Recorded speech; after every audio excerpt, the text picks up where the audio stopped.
গল্প প্রণয়ের সন্ধিক্ষণে। লেখনীতে আদ্রিতা নিশি। দ্বিতীয় পর্ব। রাত 12:20। অরিত্রিকার রুম যেন গুদাম ঘরের ন্যায় হয়ে আছে। চারজনের উড়াধুরা নাচে বিছানা, বালিশ, কাঁথা সবকিছু এলোমেলো হয়ে আছে। যে কোনো মানুষ রুমে ঢুকে এ অবস্থা দেখে বলবে এটা নিশ্চয়ই গোয়ালঘর। এখন দেখতে গোয়ালঘরের থেকে কম কিছু লাগছে না। চারজন নাচতে নাচতে কাহিল অবস্থা। সবগুলো মেঝেতে শুয়ে গড়াগড়ি খাচ্ছে। অনেকদিন পর এমন বাদরামি করলো সকলে মিলে। তার ওপর চিপস, কোল্ড ড্রিঙ্কস খেয়ে খাবার গলা অবধি পৌঁছে গেছে। সাদাত মেঝেতে হাত পা ছড়িয়ে হাঁপিয়ে যাওয়া কণ্ঠে বলল, আমি আমার রুমে গেলাম। খুব ক্লান্ত হয়ে গেছি। আজ এই পর্যন্তই থাক। আবার কোনো একদিন আমরা সকলে মিলে মজা করব। অরিত্রিকা মনে হচ্ছে শরীর চলছেই না। সে ক্লান্তি নিয়েই বলল, ঠিক আছে যা। সাদাত মেঝে থেকে উঠে সবার উদ্দেশ্যে বলল, বাই গাইস। সকালে দেখা হবে। ইশরা হাত নাড়িয়ে সাদাতকে বিদায় জানালো। সাদাতও ক্লান্ত শরীরে প্রস্থান করল সেখান থেকে। অরিত্রিকাকে বলল, লুঙ্গি নিয়ে যে দৌড়ে আসলি তখন কিছু কি হয়েছিল তখন? অরিত্রিকার মুখ থমথমে হয়ে গেল। সে মেঝে থেকে উঠে বসে হতাশা নিয়ে বলল, কি আর হবে? ধরা খেয়ে গেছিলাম আবারও। ইশরা আর ইফার মুখ কিঞ্চিত হা হয়ে গেল। তারা শোয়া থেকে বসে অরিত্রিকার দিকে অদ্ভুত দৃষ্টি ফেলল। এই মেয়ে সব জায়গায় ধরা খায় কিভাবে বুঝে আসে না তাদের। এখন দুজনের মাঝেই কৌতূহল বিরাজ করছে। সারহান কি কিছু বলেছে? ইশরা কৌতূহল দমিয়ে রাখতে না পেরে বলল, ভাই কি কিছু বলেছে? অরিত্রিকা মুখ গুমরা করে বলল, তোর ভাই কি কিছু না বলে থাকার মানুষ? আগ্রহী হয়ে শুধালো, কি বলেছেন রিউনি? অরিত্রিকা চিপসের প্যাকেট থেকে চিপস মুখে পুরে বলল, বলেছে বাবাকে বলবে আমার জন্য লুঙ্গির ব্যবস্থা করতে। আর ইশরা কথাটা শুনেই হেসে উঠল। ইশরা হাস্যরত অবস্থায় বলল, তাহলে তো ভালোই হবে, সারহান ভাইয়ের লুঙ্গি চুরি করতে যেতে হবে না আর। সামান্য লুঙ্গি নিয়ে আসতেই ধরা খেলি, এটা মানা যায়? অরিত্রিকা চোখ গরম করে বলল, তোকে পাঠানো লাগতো। তখন বুঝতি কেমন লাগে। আমি অন্তত ধরা পড়তাম না। ওদের থামাতে বলল, আরে তোমরা চুপ করো। অনেক রাত হয়েছে, ঘুমানো প্রয়োজন। মুখের কালিগুলো তুলতে হবে। আমি ওয়াশরুমে গেলাম। কথাটা বলে ওয়াশরুমে গেল। ইশরা অরিত্রিকাকে ডেকে বলল, এই শোন, একটা ইম্পর্ট্যান্ট কথা আছে। অরিত্রিকা বিরক্ত হয়ে বলল, কান বন্ধ করে রাখিনি। খোলায় আছে, কি বলবি বল। ইশরা অরিত্রিকার কানের কাছে ফিসফিসিয়ে বলল, আরে এটা সিক্রেট কথা। অরিত্রিকা বলল, কি এমন কথা যে আপুর সামনে বললি না? আরে গাধি, যারে নিয়া কথা তার সামনে কেমনে কমু? কি কথা? ইশরা অরিত্রিকার কাছাকাছি এগিয়ে এসে ফিসফিস করে বলল, আমার কি মনে হচ্ছে জানিস? আপু মনে হয় সারহান ভাইকে পছন্দ করে। ওই যে বলে না, প্রথম দেখায় প্রেম। তেমনটাই হয়েছে। অরিত্রিকা শুনে ইশরার দিকে তীক্ষ্ণ চোখে তাকালো। ইশরা তা দেখে ভড়কে গিয়ে বলল, আরে এমন করে তাকাচ্ছিস কেন?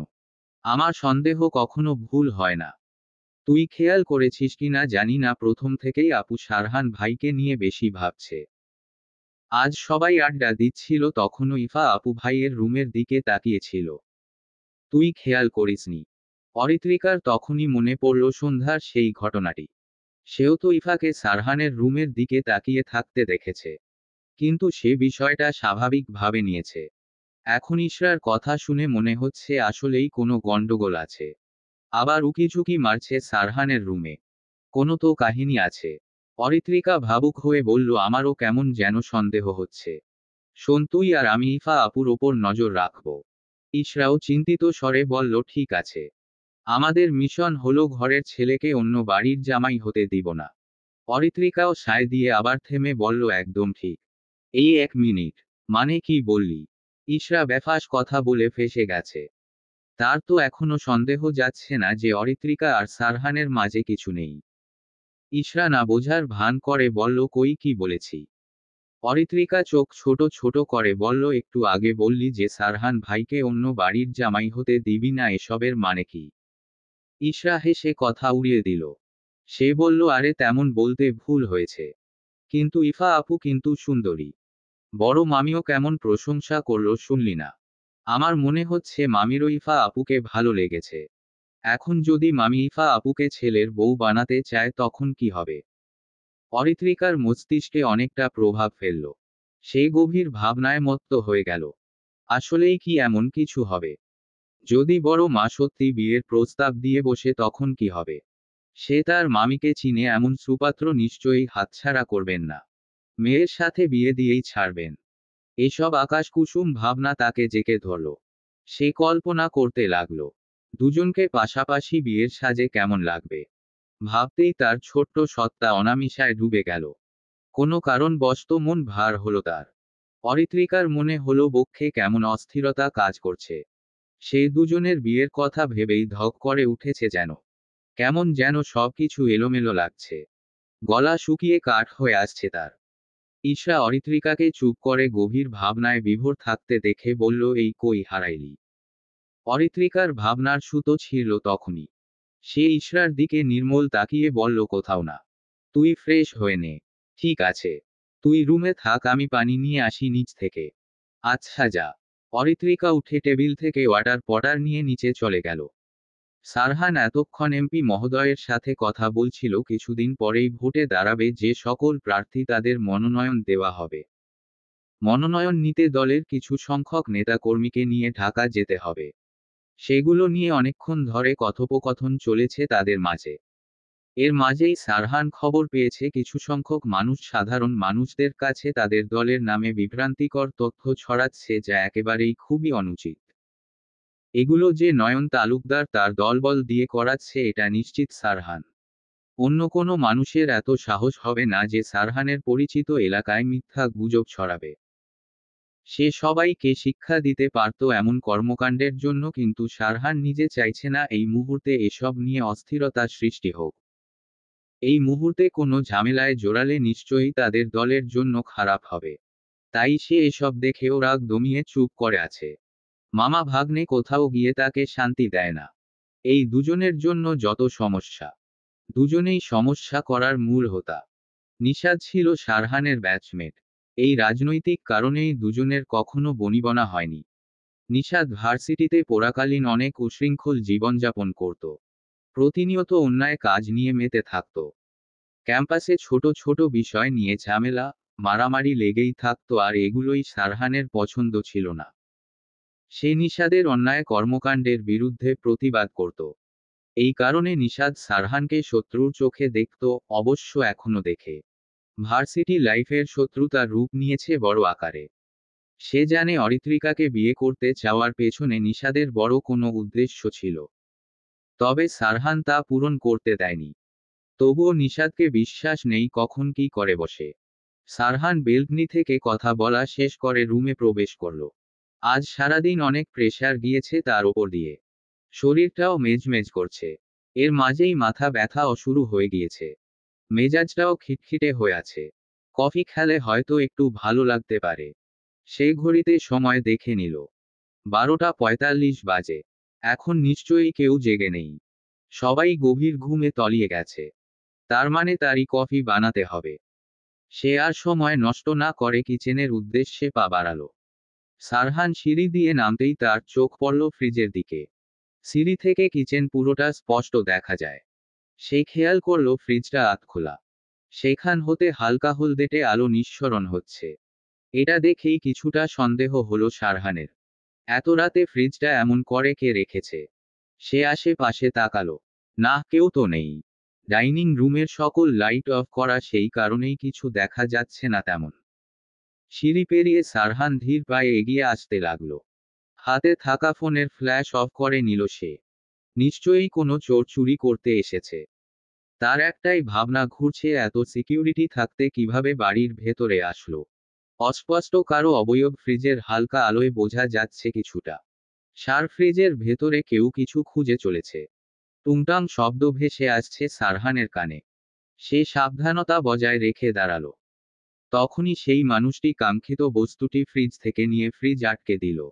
পুরো ডাইনিং রুম আবারও অন্ধকারাচ্ছন্ন হয়ে গেল। অরিত্রিকা এতক্ষণ ফ্রিজের সাথে যুদ্ধ করে অবশেষে আইসক্রিমের বাটিটি পেল।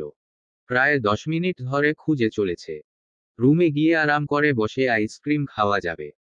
অরিত্রিকা আইসক্রিম হাতে 2 কদম আগাতেই কেউ তার বাহু ধরে দেয়ালের সাথে চেপে ধরল। তখনই আইসক্রিমের বাটি হাত থেকে ছিটকে পড়ল মেঝেতে। সেদিকে অরিত্রিকার খেয়াল নেই তার হাত এতটা শক্ত করে ধরেছে যে সে ব্যথায় আর্তনাদ করে উঠল। ব্যথায় অশ্রুতে ভিজে এলো চোখ। সে ব্যথাতুর কণ্ঠে বলে উঠল, কে? তখনই সারহান হাতে ধরে থাকা ফোনটি উঁচিয়ে অরিত্রিকার মুখের দিকে ধরল। অরিত্রিকা অশ্রুসিক্ত নয়নে তাকালো মানুষটির দিকে। তাকাতেই দেখতে পেল শ্যামপুরুষটির গম্ভীর মুখের আদল। তার দিকে তীক্ষ্ণ দৃষ্টিতে এক ধ্যানে তাকিয়ে আছে। পুরুষালী শক্ত তালুর মাঝে এখনো তার নরম বাহু আবদ্ধ। সে দাঁতে দাঁত চেপে ব্যথা সহ্য করে বলল, সারহান ভাই, আমার হাতে লাগছে। সারহানের হাত নরম হয়ে এলো। সে তখনই অরিত্রিকার বাহু ছেড়ে দিয়ে স্বাভাবিকভাবে দাঁড়ালো।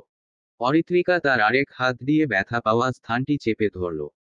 সারহান ফ্ল্যাশের আলোয় দেখল ব্যথায় নীল হয়ে যাওয়া অরিত্রিকার মুখ। সে রান্নাঘরের লাইটটি অন করে শান্ত কণ্ঠে বলল, এত রাতে এখানে কি করছিলি? আইসক্রিম নিতে এসেছিলাম। লাইট জ্বালাসনি কেন? আর একটু হলেই তো চোর ভেবে মার দিতাম, তখন কি হতো? অরিত্রিকা নিচু গলায় বলল, লাইট জ্বালালে যদি কেউ জেগে যেত, তাই জ্বালাইনি। সারহান বিরক্তি প্রকাশ করে বলল, ইডিয়েট একটা। আমার জায়গায় অন্য কেউ হলে এতক্ষণ তোর অবস্থা অনিষাদের মতো হতো। অরিত্রিকা কথা শুনেও চুপ করে আছে। সে ভাবছে সারহান যদি তাকে চোর ভেবে মারত তাহলে তো সব হাড় ভেঙে যেত। সারহান অরিত্রিকার দিকে খেয়াল করতেই দেখল মেয়েটা টি শার্ট আর লুঙ্গি পরে আছে।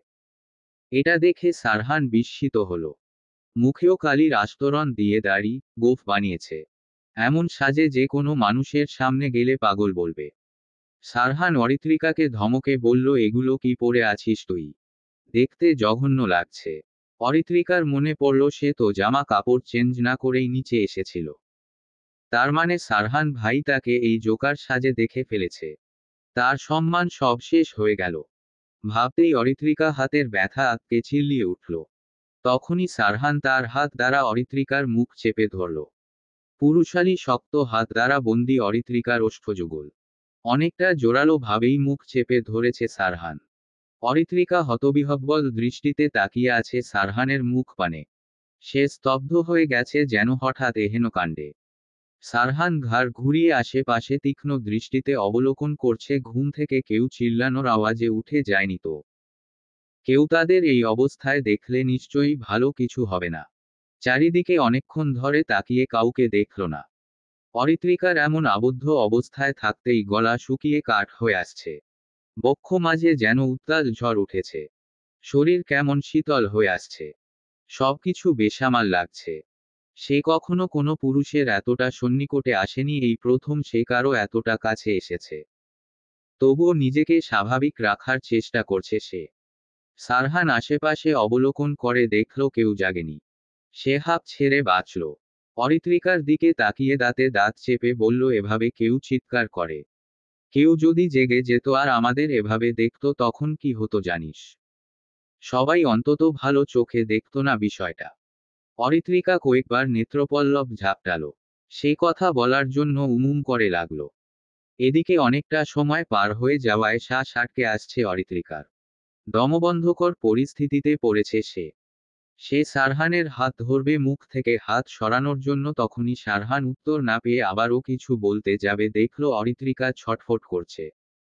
এটা দেখে সে কিছুটা ভড়কে গেল।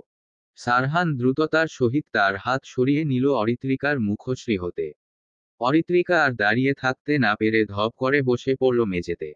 হাঁপানি রোগীর ন্যায় জোরে জোরে শ্বাস নিতে লাগল। সারহানের মুখ কাঠিন্য রইল না। মুখ স্বাভাবিক হয়ে এলো। চোখের সামনে অরিত্রিকার এমন অবস্থা দেখে অনেকটাই চমকালো সারহান। সে তো ভুলেই গিয়েছিল অরিত্রিকার দমবন্ধকর পরিস্থিতি সহ্য করতে পারে না। ওহো শিট, এটা কি করল সে? অরিত্রিকা দেয়ালে মাথা ঠেকিয়ে শ্বাস নিতে নিতে চোখ বন্ধ করল। সারহান অরিত্রিকার পাশে বসে বিচলিত ভঙ্গিতে বলল, এই অরিত্রি, ঠিক আছিস? সরি। আমি ভুলে গিয়েছিলাম তোর শ্বাসকষ্টের প্রবলেম আছে। সারহানের চোখে মুখে ফুটে উঠেছে অপরাধবোধ। সে ইচ্ছে করে মুখ চেপে ধরেনি। কিন্তু এখন এর ভোগান্তি পোহাতে হবে অরিত্রিকাকে।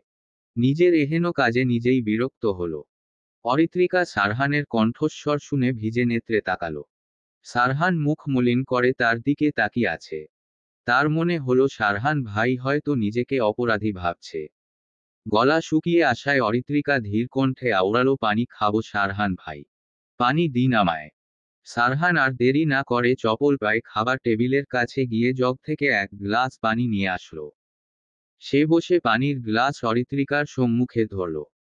অরিত্রিকা হাত দিয়ে গ্লাস ধরতে যাবে তখনই সারহান আদুরে স্বরে বলে উঠল, আমি খাইয়ে দিচ্ছি। অরিত্রিকা তার হাত নামিয়ে নিলে। সারহানের আদুরে স্বর শুনে কিছুটা আহ্লাদি হলো সে। চোখ ভিজে এলো অরিত্রিকার। সারহান সহজে কারো সাথে এমন আদুরে কণ্ঠে কথা বলে না কখনো। সারহান সযত্নে নিজ হাত দ্বারা অরিত্রিকাকে পানি খাইয়ে দিল। সারহান গ্লাসটা মেঝেতে রেখে শান্তস্বরে বলল, এখন কেমন লাগছে? কিছুটা সময় এভাবেই কেটে গেল চোখের পলকে। অরিত্রিকার শ্বাসকষ্ট একটু কমেছে। সে অতি ধীরে উত্তর দিল, এখন একটু ভালো। রুমে যেতে পারবি? অরিত্রিকার মুখে অসহায়ত্বের ছাপ স্পষ্ট। সে একা সিঁড়ি মারিয়ে হেঁটে যেতে পারবে না। ক্ষীণ দৃষ্টি ফেলল সারহানের পানে। সারহান তা দেখে বুঝল অরিত্রিকা একা যেতে পারবে না। সে বলল, 5 মিনিট ওয়েট কর, ইশরাকে ডেকে দিচ্ছি, তোকে নিয়ে যাবে। অরিত্রিকা দুর্বল চিত্তে বলে উঠল, ইশরা হয়তো ঘুমিয়ে পড়েছে। জেগে থাকলে আমার খোঁজে নিচে চলে আসতো। সারহানের মুখশ্রী গম্ভীর হল। এভাবে তো সারা রাত এখানে বসে থাকা যায় না। সে কিছুটা চিন্তিত হয়ে বলল, তাহলে কি করার? চল আমি তোকে রুমে রেখে আসি। অরিত্রিকা ভাবল সারহানের কথা না শুনে উপায় নেই। সে সায় জানিয়ে বলল, ঠিক আছে। সারহান দাঁড়িয়ে অরিত্রিকার দিকে হাত বাড়িয়ে দিল। অরিত্রিকা না বুঝে সারহানের দিকে তাকালো। সারহান তা দেখে বলল, হাত ধরে উঠে দাঁড়া। অরিত্রিকা অস্বাচ্ছন্দ্যে হাত বাড়িয়ে সারহানের হাত ধরে উঠে দাঁড়ালো। সারহান তার আরেক হাতে প্যান্টের পকেটে ফোন পুরে অন্য পকেট হতে রুমাল বের করল। সে রাতে এসে আর ড্রেস চেঞ্জ করেনি। কারণ সময় হয়নি। এসেই এমপি মহোদয়ের সাথে কথা বলছিল। অরিত্রিকা সারহানের হাতে রুমাল দেখে ভাবল, এটা আবার কি করবে। সারহান রুমাল দ্বারা অরিত্রিকার মুখের কালি ধীরে ধীরে মুছে দিতে লাগল। অরিত্রিকা যেন থমকে গেল। স্তম্ভিত নয়নে সে সারহানের দিকে তাকালো। তার সবকিছু কেমন অবিশ্বাস্য মনে হচ্ছে। এটা সে কি দেখছে? সারহান তার নিজ হস্তে মুখমণ্ডলে থাকা কালির আস্তরণ তুলে দিচ্ছে। সারহানের স্পর্শে অরিত্রিকা বিচলিত হল। তার শরীর যেন অসাড় হয়ে আসছে। সে কিছুটা পিছিয়ে গেল। সারহান তখনই পুরুষালী মুঠো দ্বারা অরিত্রিকার হাত শক্ত করে ধরল। অরিত্রিকার কাছে সবকিছু অস্বাভাবিক লাগলেও সারহান স্বাভাবিক আছে। কালি মুছতে মুছতে সারহান গম্ভীর কণ্ঠে বলল, আর কোনোদিন এমন উদ্ভট সাজবি না। আর আমার সামনে এমন উদ্ভট পোশাকে আসবি না। কেমন পেতনির মতো দেখাচ্ছে তোকে। আয়নার সামনে গিয়ে একবার নিজেকে দেখবি কেমন লাগছে। আমার জায়গায় যদি আফ্রিদি থাকতো তখন কেমন হতো। লজ্জায় দাঁড়াতে পারতি না তার সামনে। অরিত্রিকা অবুঝের ন্যায় চোখ পিটপিটিয়ে তাকালো। সারহান তা দেখে শ্বাস ফেলে বলল, বড় হচ্ছিস, সবকিছু বুঝতে শিখেছিস। ভদ্রভাবে চলাফেরা করবি। সারহান সুন্দরভাবে অরিত্রিকার মুখশ্রীর কালি মুছে দিল। হালকা হালকা কালি এখনো লেগে আছে মুখে। পানি দিয়ে মুখ না ধুলে উঠবে না।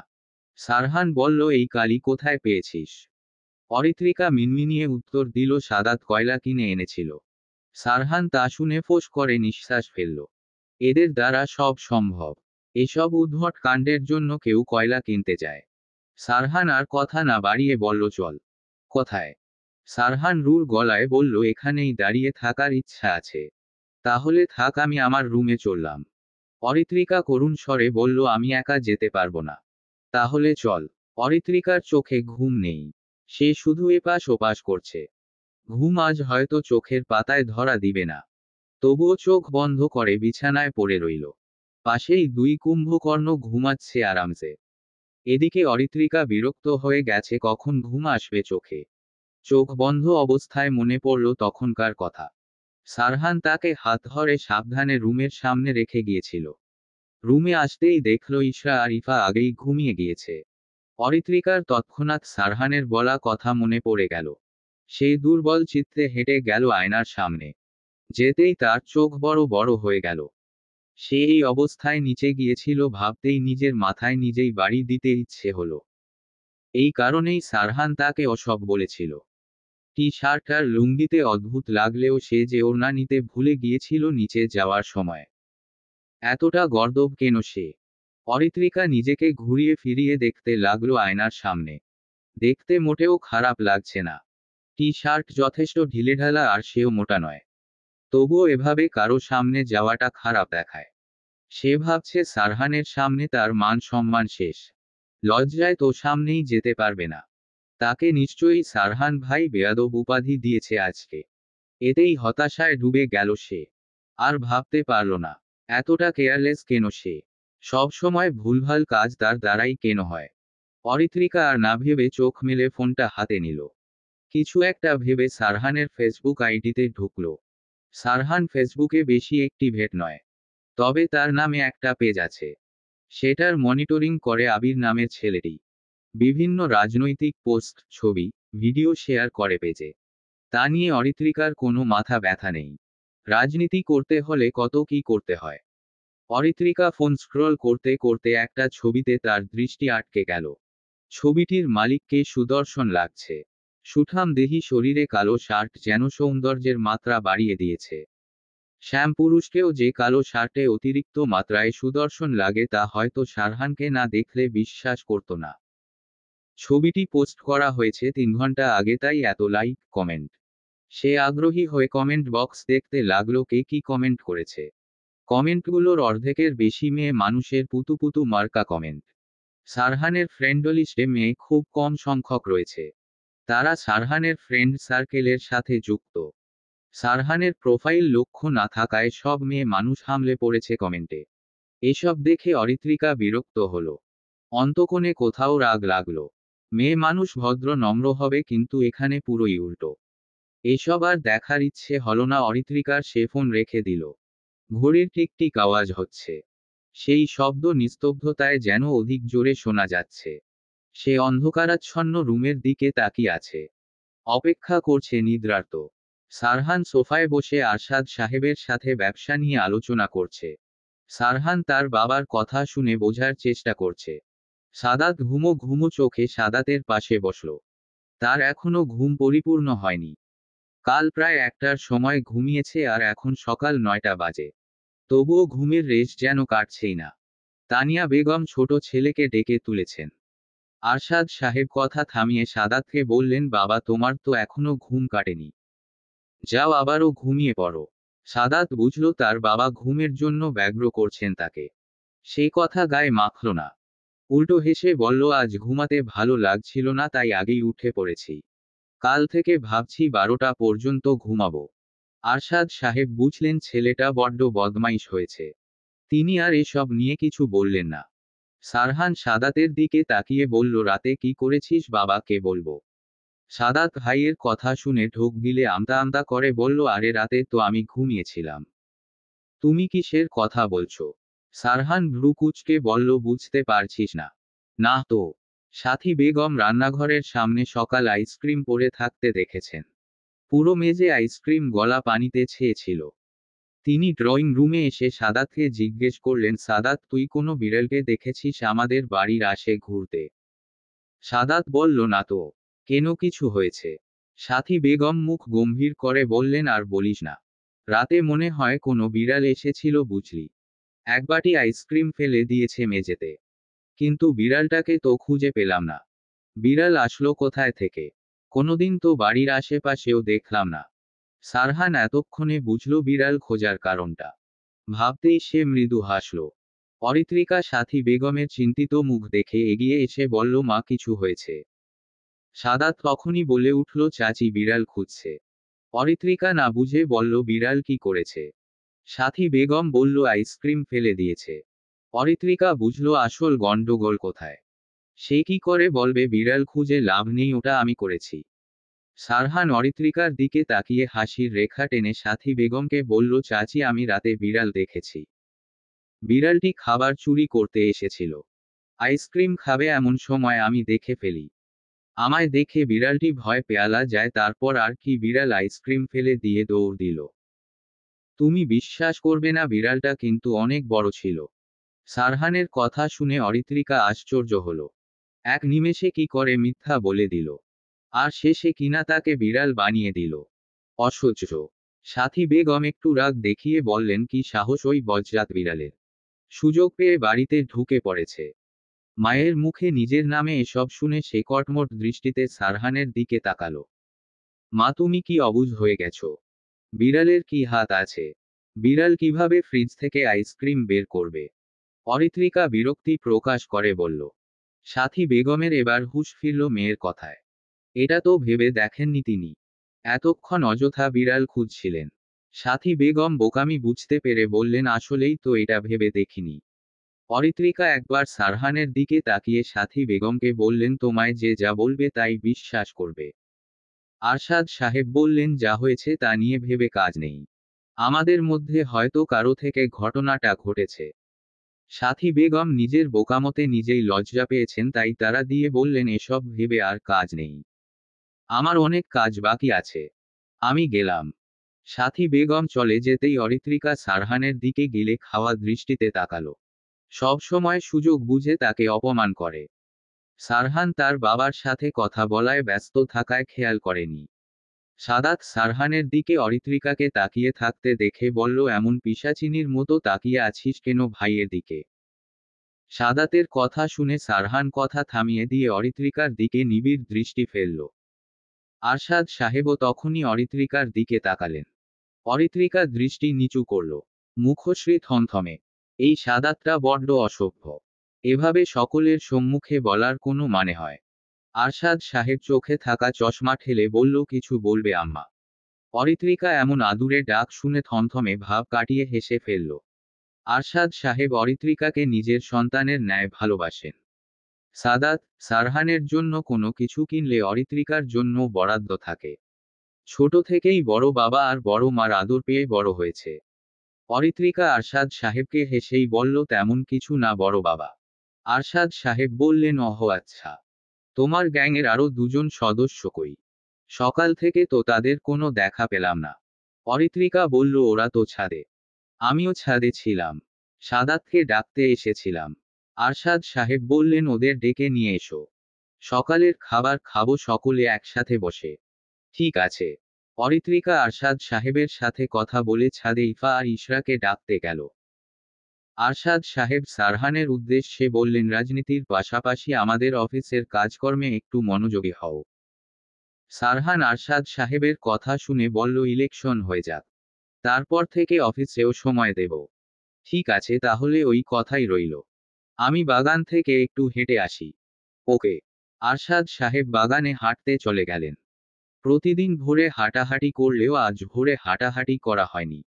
সারহান নিজের ফোন বের করে আবিরকে টেক্সট পাঠালো, এমপি মহোদয়ের সাথে মিটিং আছে 11টায়।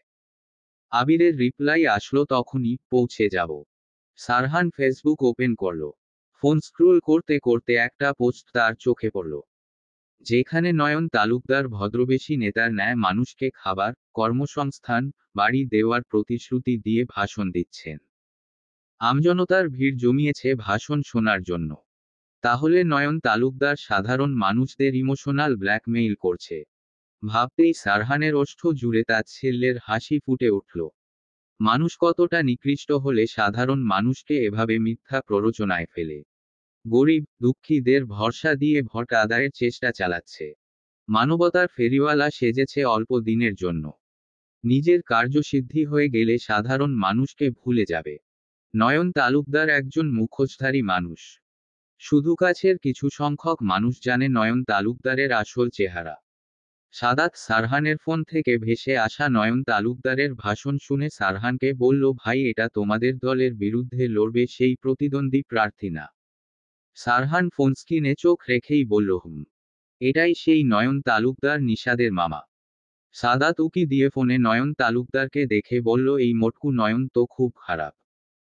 টাকলুর ভাগ্নের সাহস আছে বলতে হবে, না হলে কেউ শত্রুর বাড়িতে বিয়ে করতে চায়।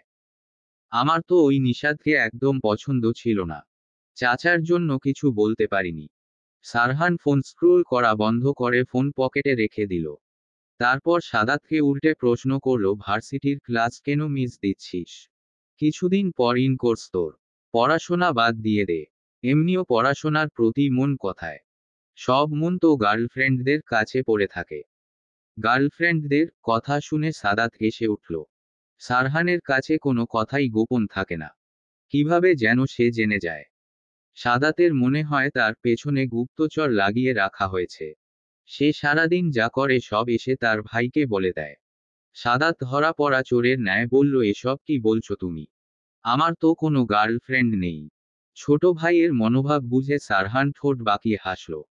হেসেই বলল, আমার থেকে লুকিয়ে লাভ নেই ব্রো। এসব ছেড়ে পড়াশোনা কর। এমনিও ওদের সাথে বিয়ে হবে না। এগুলা শুধুই টাইম পাস ছাড়া কিছুই না। আমার মনে হয় তুই অন্যের বউকে পাহারা দিচ্ছিস বিনা স্যালারিতে। কাজটা মন্দ নয়।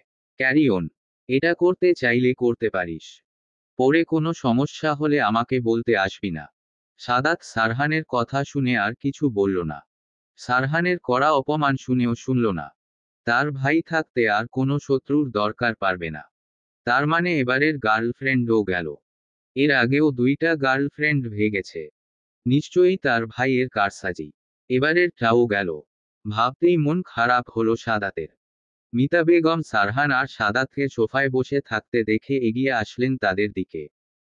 সারহানের সাথে এসে পর্যন্ত তেমন দেখা হয়নি।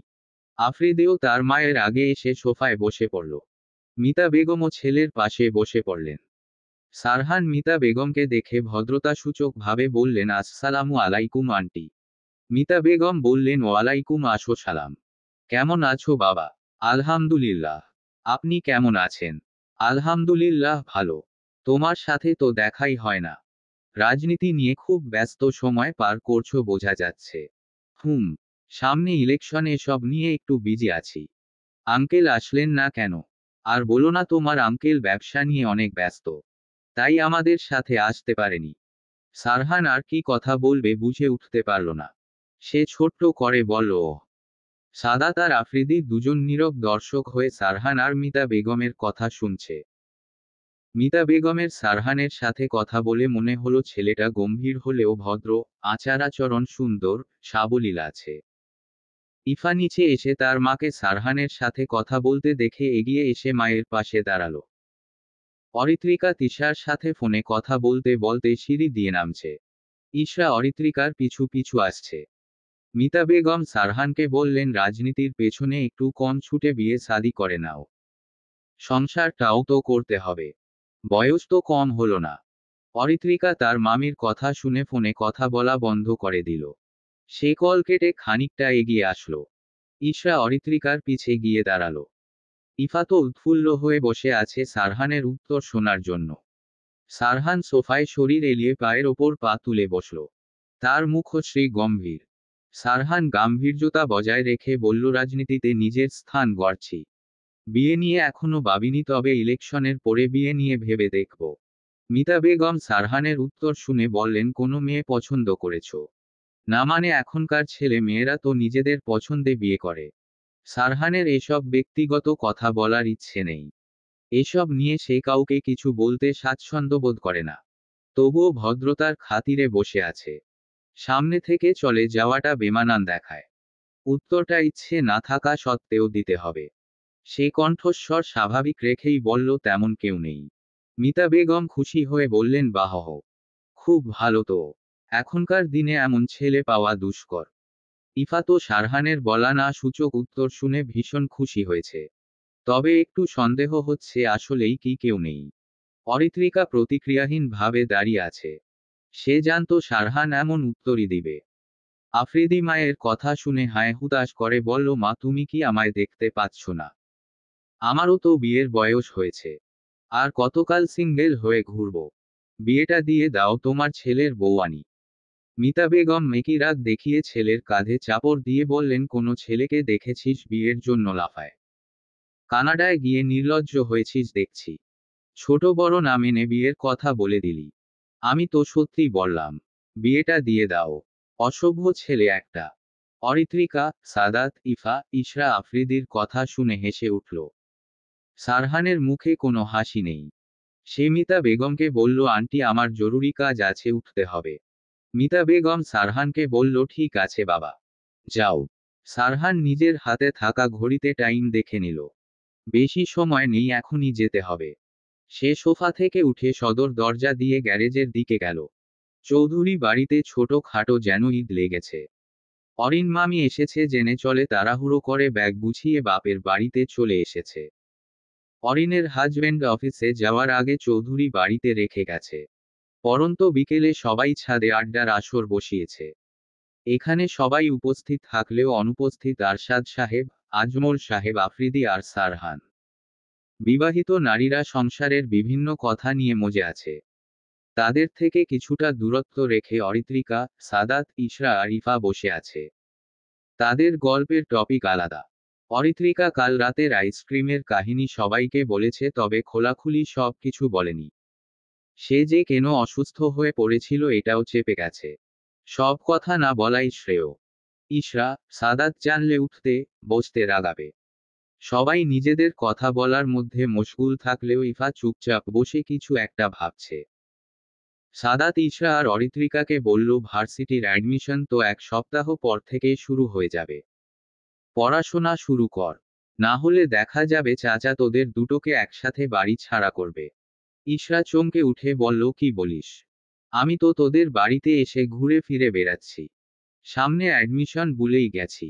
আমি কাল বাড়ি যাব তাহলে।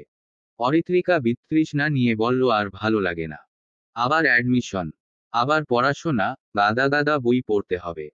সাদাত অরিত্রিকার কথা শুনে বলল, এবার চান্স পেতেই হবে। না হলে চাচাকে তো চিনিস, যে রাগ। হুমুম রে, এবার চান্স পেতেই হবে যে কোনো ভার্সিটিতে। তবে এই শহর ছেড়ে যেতে ইচ্ছে হয় না। রাজশাহীতেই চান্স পেলে খুব ভালো হতো। ভালো করে পড়, তাহলে রাজশাহী ভার্সিটিতে চান্স পেয়ে যাবি। আমাদের রেকর্ড হয়ে থাকবে চৌধুরী বাড়ির সকল ছেলে মেয়ে রাজশাহী ভার্সিটির স্টুডেন্ট ছিল। আসলেই, তানিয়া বেগম আর মিতা বেগমের দুজনের কথা চলছে। অরিত্রিকা সেদিকে মনোযোগী হবে না স্থির করেও মনোযোগী হলো। কারণ সারহানের বিয়ে নিয়ে আবারও কথা তুলেছে মিতা বেগম। অরিত্রিকা মনে মনে খুব বিরক্ত হলো। সারহান ভাইয়ের বিয়ে নিয়ে এত লাফালাফি কেন করছে সে বুঝে উঠতে পারছে না। তার ওপর সকলে সায় জানাচ্ছে। ইশরা বসে থেকে সবকিছুই শুনতে পাচ্ছে। সে অরিত্রিকাকে ধীরে বলল, বই নেইডা তোর মামি নাকি কোনো ঘটক। সারহান ভাইয়ের বিয়ের পেছনে লাগছে। এমন ভাব করতেছে মনে হচ্ছে যে মেয়ে পাবে তার সাথেই সারহান ভাইয়ের বিয়ে দিয়ে দিব। আমার ভয় করতেছে রে, কখন যেন আমার আর তোর বিয়েটাও দিয়ে দেয়। সাবধানে থাকিস বইন। অরিত্রিকার বিরক্তির মাত্রা বাড়ল। সে ইশরার কথার কোনো উত্তর দিল না। ভাবি, আপনার মেয়েটা মাশাল্লাহ অনেক সুন্দরী, ভদ্র, নম্র। প্রথম দিনে দেখেই ভালো লেগেছিল। আপনি কিছু না মনে করলে একটা কথা বলতে চাই। তানিয়া বেগমের সংকোচজনিত কণ্ঠস্বর অরিত্রিকা সহ বাকি তিনজনের কানে পৌঁছালো। মুহূর্তেই কান সজাগ হলো তাদের। তানিয়া বেগম কি বলতে চাইছেন তা জানার জন্য তানিয়া বেগমের দিকে তাকালো সকলে। মিতা বেগম তানিয়া বেগমের কথা শুনে বললেন, আরে বলুন, আমরা নিজেরাই তো, কিছু মনে করব না। তানিয়া বেগম সংকোচ ভুলে গেলেন। তিনি বলে উঠলেন, আমি আপনার মেয়ে ইফাকে সারহানের বউ করে এই বাড়িতে নিয়ে আসতে চাই। তানিয়া বেগমের এ বাক্য যেন বজ্রের ন্যায় মনে হলো অরিত্রিকার। বক্ষস্থল ধক করে উঠল তৎক্ষণাৎ। সে এক মুহূর্তের জন্য যেন স্তব্ধ হয়ে গেল। বৃষ্টিস্নাত সন্ধ্যা, মেঘাচ্ছন্ন আকাশ, দমকা হাওয়ায় শহুরে পরিবেশ আজ মণিমুগ্ধকর হয়ে উঠেছে। প্রকৃতি সেজেছে নতুন সাজে। ভ্যাপসা পড়া গরম থেকে জনজীবনে কিছুটা স্বস্তি ফিরেছে। ঝমঝমিয়ে বৃষ্টি নেমেছে ধরণীতে অনেক আগেই। শহুরে মানুষগুলো ব্যস্ততা কমিয়ে বাড়ির দিকে ছুটছে। আকাশে মাঝে মাঝে বজ্রপাতের আওয়াজ আর বজ্ররশ্মির দেখা মিলছে। চারদিকে মন মাতানো পরিবেশ থাকলেও একজনের মনে আজ মেঘ জমেছে। মন খারাপ আজ প্রিয় সঙ্গী হয়েছে তার।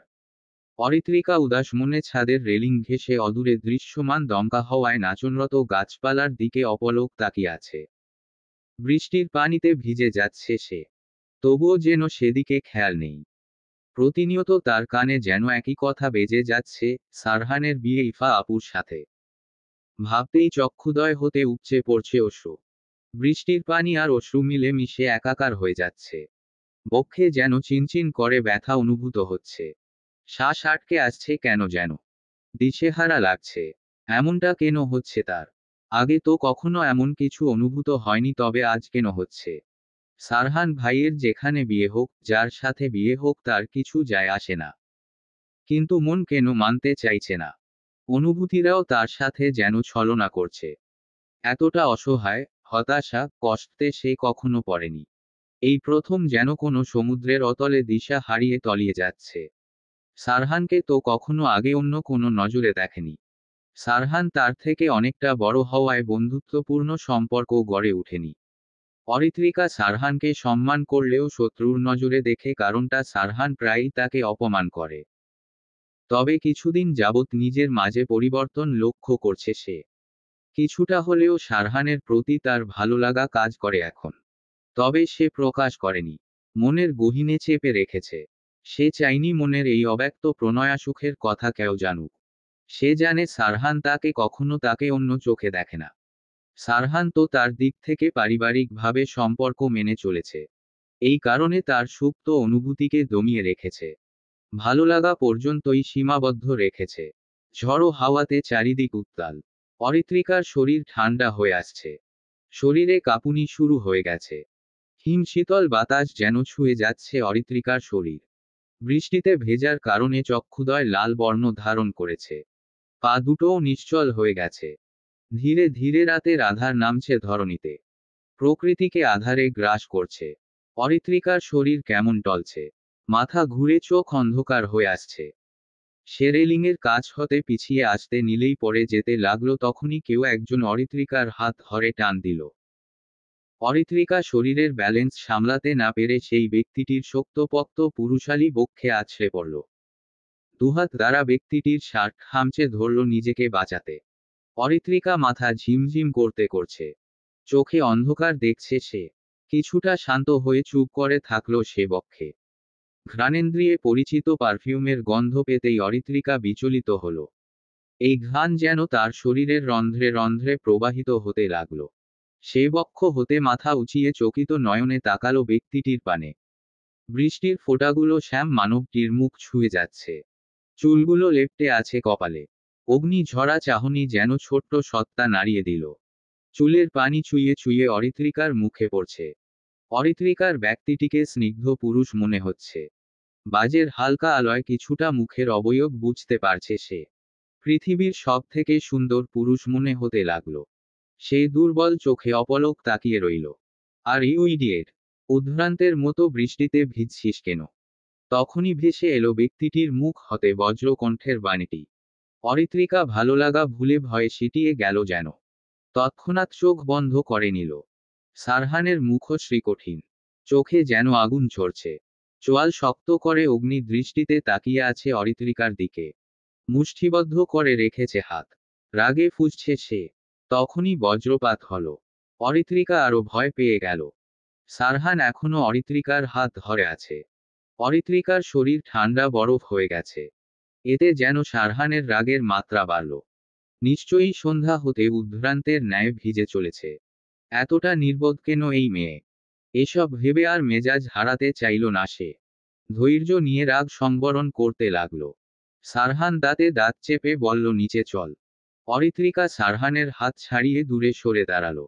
ভয় আর সারহানের দিকে তাকালো না। সারহান ভ্রু কুঁচকে তাকালো অরিত্রিকার দিকে। তাকালেও পরে তৎক্ষণাৎ চোখ ফিরিয়ে অন্যদিকে তাকালো। অরিত্রিকার শরীর অবশ হয়ে যাচ্ছে, মাথা ঘুরছে, চোখ ঘোলাটে হয়ে গেছে। সেই অবস্থায় পা বাড়ালো নিজের রুমে যাওয়ার জন্য। 2 কদম যেতেই মাথা ঘুরে গেল তার। শরীর নেতিয়ে পড়ে যাওয়ার আগেই সারহান ধরে ফেলল। অরিত্রিকা সারহানের হাতের শরীরের ভার ছেড়ে দিল। ধীরে ধীরে চোখ বন্ধ হয়ে এলো তার। অরিত্রিকা ঘোলাটে চোখে সারহানের অন্ধকারে আবছা গম্ভীর মুখ দেখল শুধু।